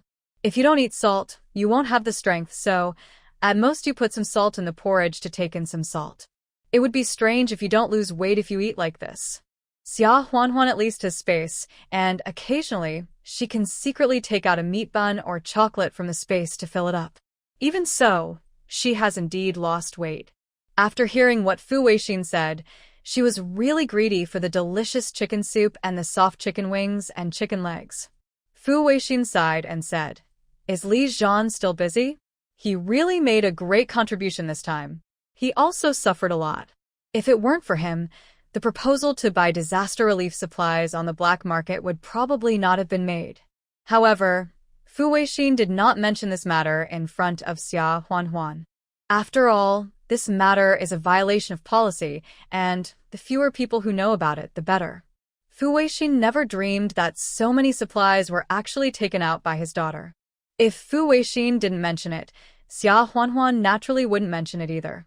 The old man and Fu Weixin pulled Xia Huanhuan to ask about the specific conditions in the disaster area. Aunt Chen came back and bought an old hen, a pound of pork, a dozen eggs, some vegetables, and so on. For this disaster relief, the Fu family also took out a few thousand yuan for Li Zhan to buy supplies, so the family lived a more frugal life. However, there are elderly people and children in the family, so eggs and meat are guaranteed for every meal. When Xia Huanhuan saw Aunt Chen going to the kitchen, she stood up with a smile and said, "I'll go to help." Fu Weixin and Mr. Fu were stunned for a moment after hearing this, and then they couldn't help but sigh in their hearts. Fu Qingye has been in the Fu family for so many years, but she has never taken the initiative to help Sun Chunhua with cooking and housework. They couldn't feel it before, but now they can see the difference all at once. When Aunt Chen saw her come in, she smiled and said, "Oh, I can do it alone. The old man and brother Fu are always asking when you will come back, so go over and talk to them." Xia Huanhuan couldn't resist, so she came out to talk to Grandpa Fu Weixin. After living in the Fu family for another 5 or 6 days, Xia Huanhuan planned to take the children back to Qingshui village. Although the Fu family was reluctant, it was not easy for them to keep her. Besides, Xia Shuangshan and Lin Yuru hadn't seen the children for a few days. They were old, and they had raised these children since they were young, so they must miss them. Fu Weixin asked Fu Nanjing to buy a lot of food, clothes, shoes, and other things for Xia Huanhuan, as well as various tickets. Fu Nanjing sent Xia Huanhuan to the railway station and mentioned again that she should transfer her household registration back to Beijing. "Huanhuan, think about transferring your household registration to Beijing again. Third brother also knows that you are used to the freedom in the countryside, and you may not be able to adapt to the life in Beijing at first. But adapt slowly, and it will be fine later. You don't have to worry about living.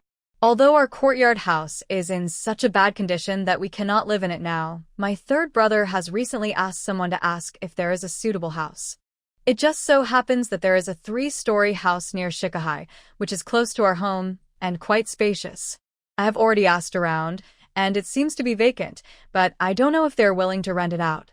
When I find out more, you can move in with Uncle Xia, Aunt Ru, and the kids, and it will be so nice for everyone to be a family and have a good time. Even if my third brother doesn't say it, you should know that when you said you were going back the other day, Dad and Grandpa's faces changed on the spot. But they still forced themselves to smile and prepare all kinds of things for you to take back.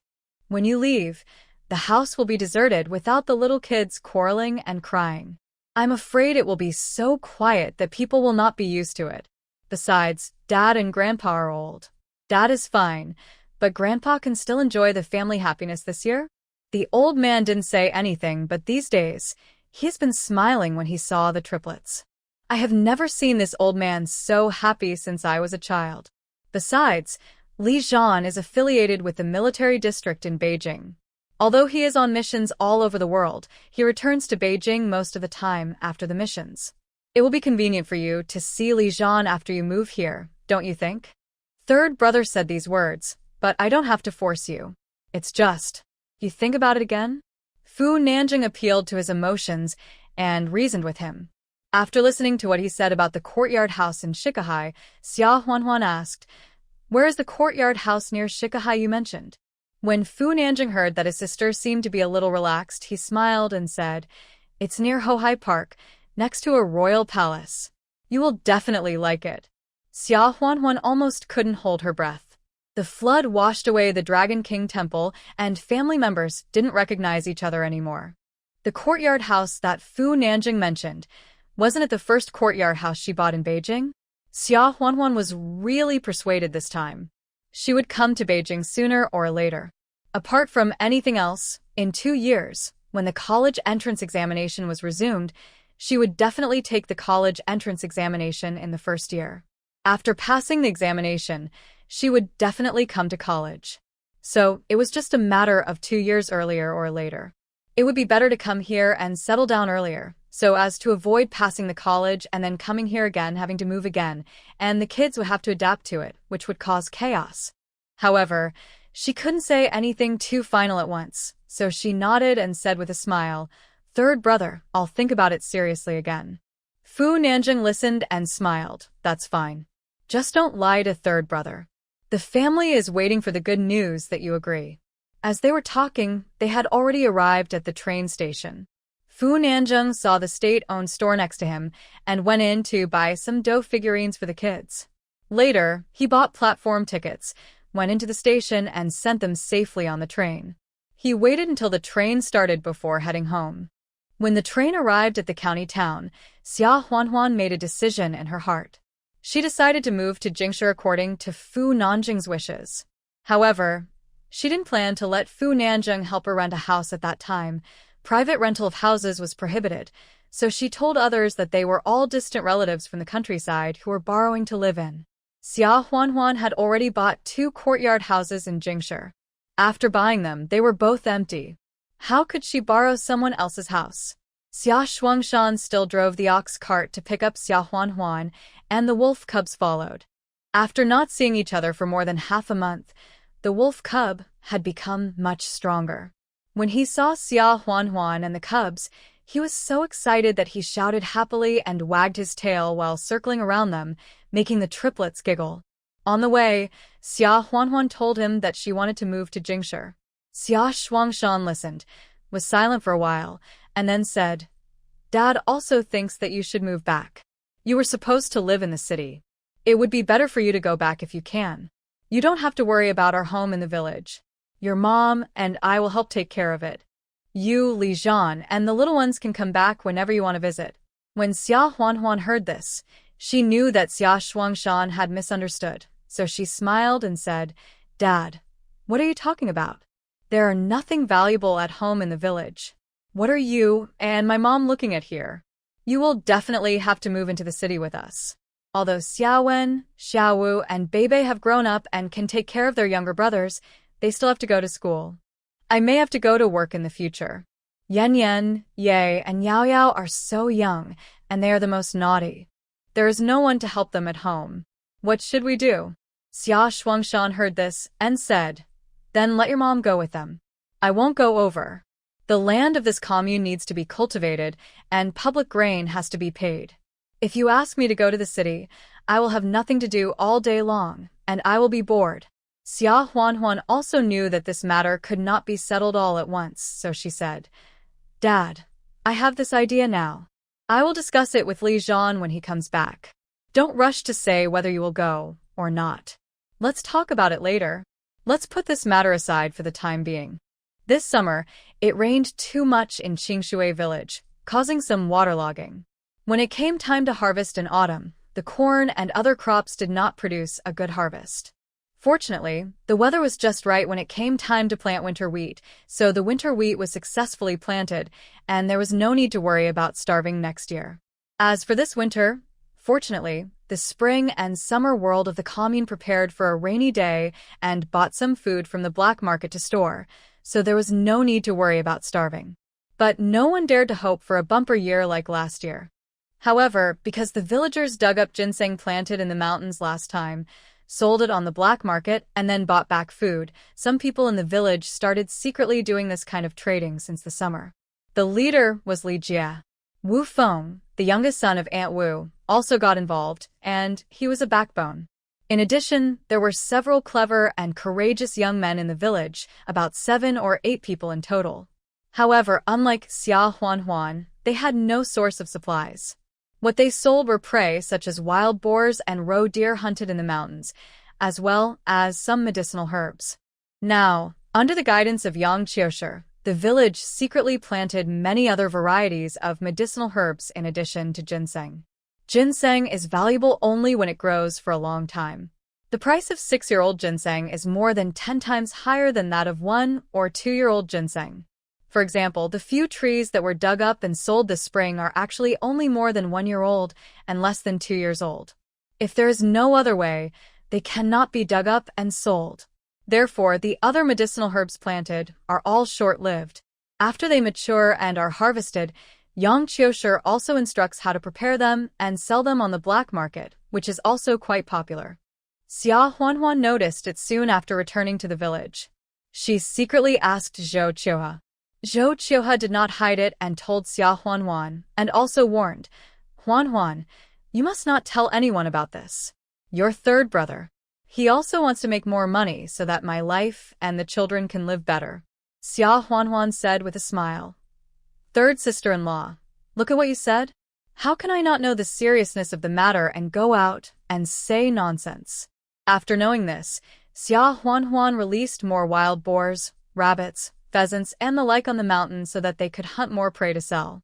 On the other hand, it also ensured that when the villagers went up the mountain to hunt, basically every household could bring the prey back home, and they would not return empty-handed because they sold it on the black market.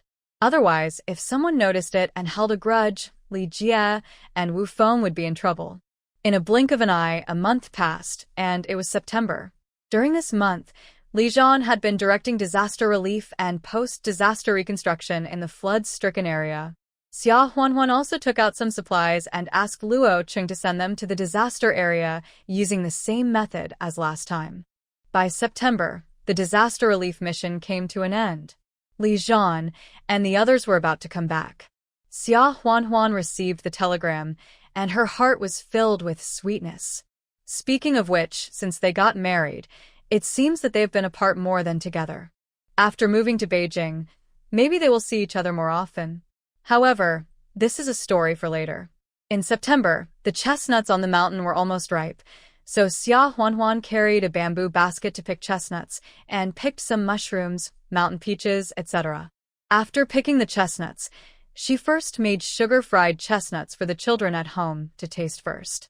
The rest was put aside for the time being, and she planned to make chestnut braised chicken after Li Zhan came back. However, on the day when Li Zhan was supposed to come back, he did not come back as promised. Xia Huanhuan was a little uneasy. After waiting for 2 days, Xia Huanhuan planned to go directly to Jing City through the space to inquire about the situation. However, before she went, Fu Nanzheng came first. Fu Nanzheng came at night. Xia Huanhuan's bad premonition became stronger. One thing happened after another recently, and she was really scared. Fu Nanzheng's face was solemn, and the news he brought was indeed very bad. Li Zhan was detained. It seemed that he was sued by someone for buying supplies from the black market for disaster relief. Xia Huanhuan's face turned pale. This is what she was afraid of. If she had known this, she would rather be selfish and indifferent than give out supplies for free to save people. In the end, it hurt Li Zhan. Fu Nanjing said, "The people who detained Li Zhan were not from the army, but from other sources. I heard that they arrested a few small leaders who sold supplies, and there are witnesses. Moreover, in addition to this matter, it seems that other things are involved. The army is afraid to intervene for the time being and has not forcefully demanded the release of the people. However, don't worry too much. This time, no matter what the method is, disaster relief is definitely the top priority. No matter where we go, we are not afraid. Dad and Grandpa are also trying to find a way. It's just, Fu Nanjing said, lowering his voice and asking in a voice that only the two of them could hear. Dad and Grandpa asked me to remind you that the other party may make a fuss about the relationship between Li Zhan and Shen Wanqiue. If someone asks about something indirectly, you will know nothing about it, and you must not admit it. Xia Huanhuan's heart skipped a beat when she heard this. Could it be that? The fact that Shen Wanqiue is Li Zhan's biological mother has been exposed? Non. Impossible.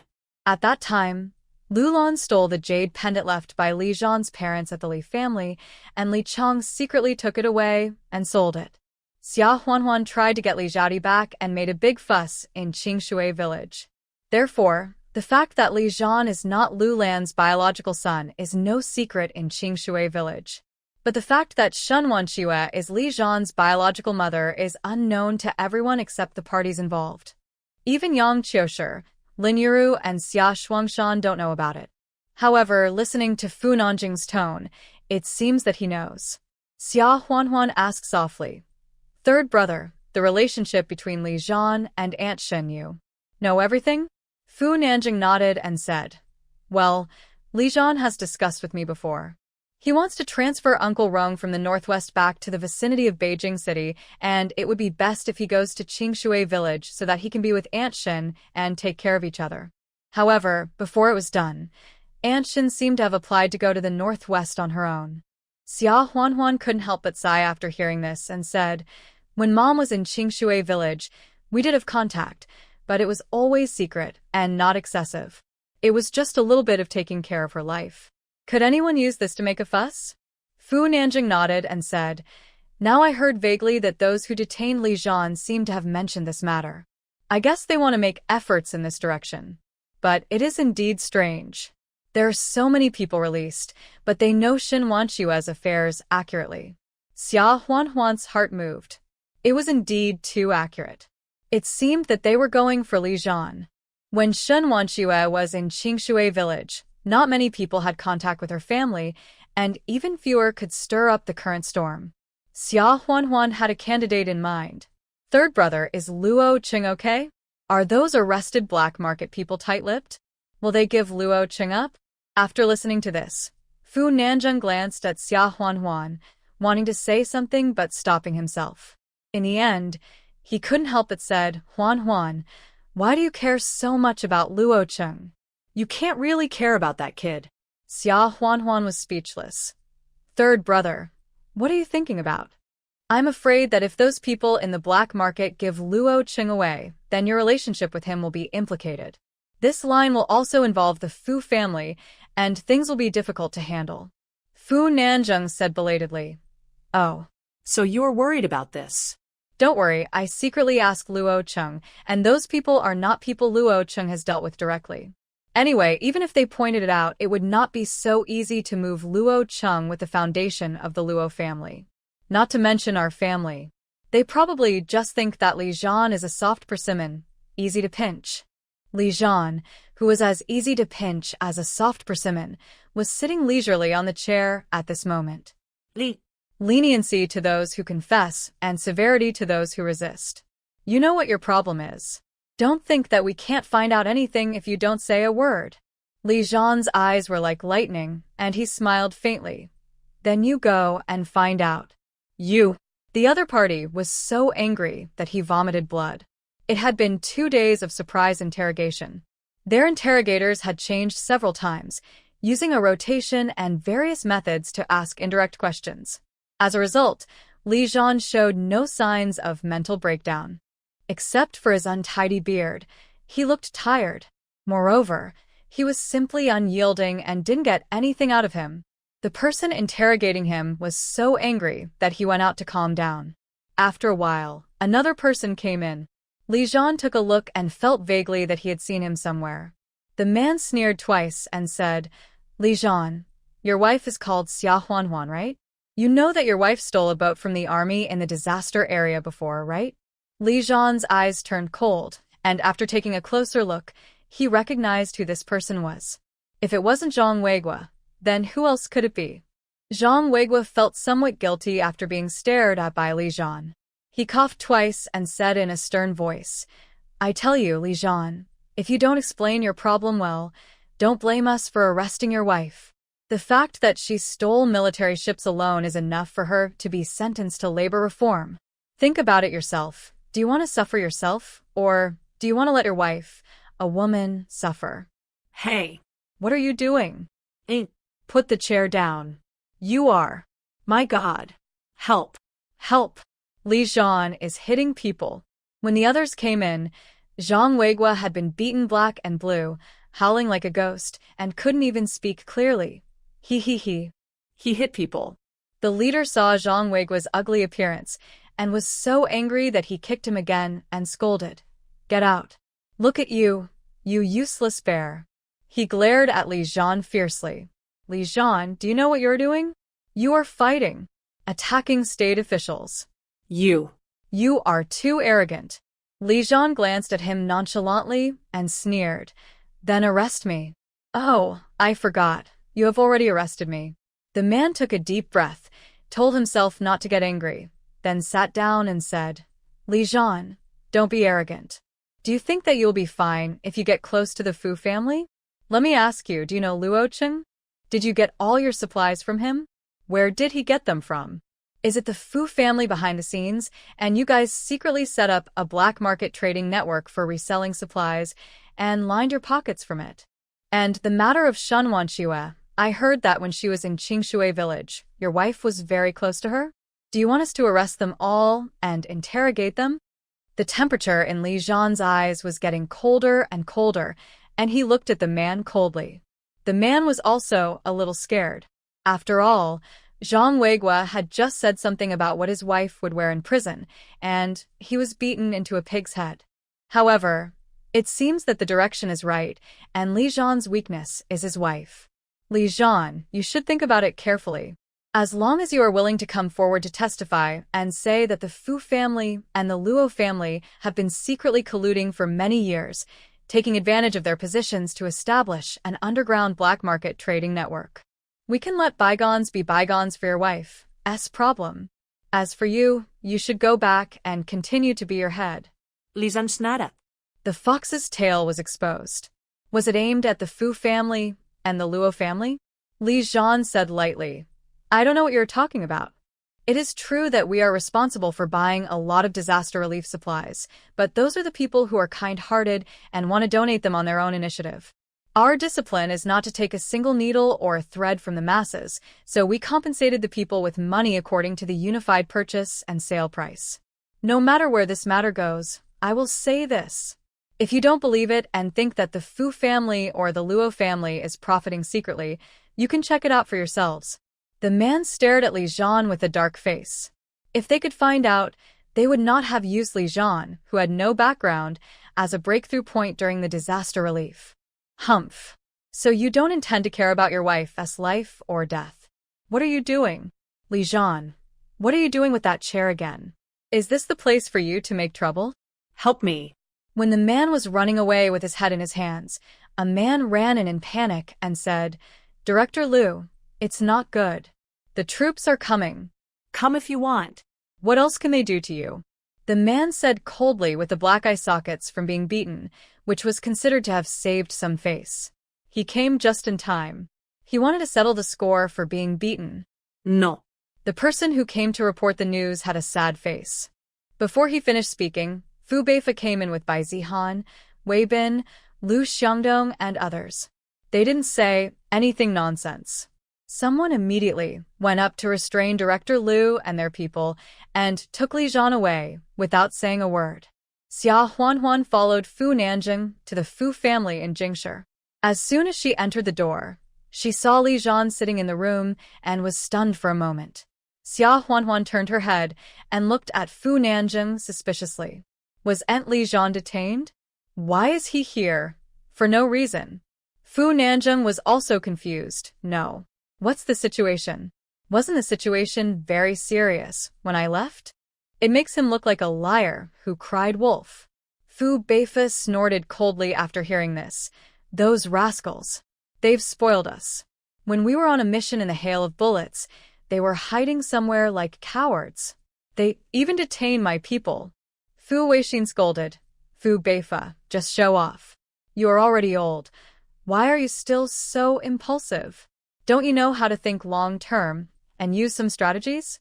However, there was no obvious anger on Fu Weixin's face. Originally, he had already put pressure on the other party from another way, and it would only take a few days for the other party to release the person. But now the person has been snatched back, which is just a few days early, but the method was not appropriate. Grandpa Fu didn't think it was a big deal and said lightly, "Don't scold Beifa. I think Beifa did a good job. Can he still be considered a male of the Fu family if he doesn't have some blood? You have been keeping a low profile for these years. Do you think the Fu family is easy to control? We have to teach them a lesson. Now that the matter has been done, it is fine to suppress it later. What's the big deal? Huan is back, and Li Zhan is also here. You should ask Xiao Chen to go to the vegetable market to buy a chicken and stew the chicken soup first." Li Zhan was detained, and then Fu Beifa led people to break in and take him away. In the end, the matter was left unresolved due to the mediation of the Fu family and other people who appreciated Li Zhan. Xia Huan guessed correctly. Although it was Zhang Weiguo who reported at this time, he alone could not stir up trouble. Moreover, he did not know about Shen Wanxue's affairs. Zhang Weiguo colluded with Fu Qingye's man Su Dao to make this matter. Su Dao felt that he was looked down upon by the Fu family because of Fu Qingye's affairs. The last time he did something, he did not get any other benefits except a courtyard house, so he has been holding a grudge.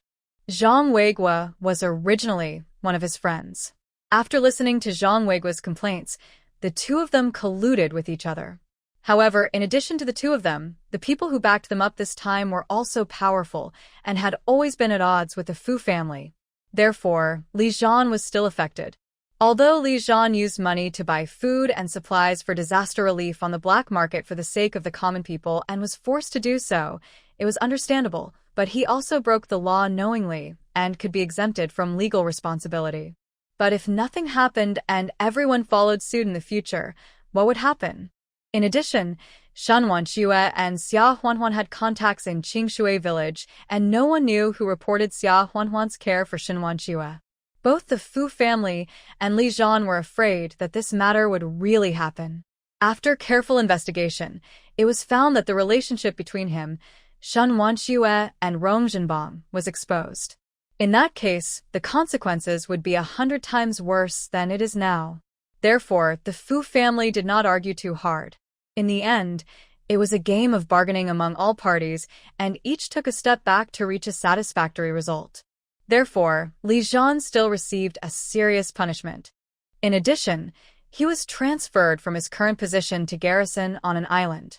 Although he is still the head of a regiment, one is a reinforced regiment of the elite troops of the military region, and the other is a garrison regiment on a small island far away from the land.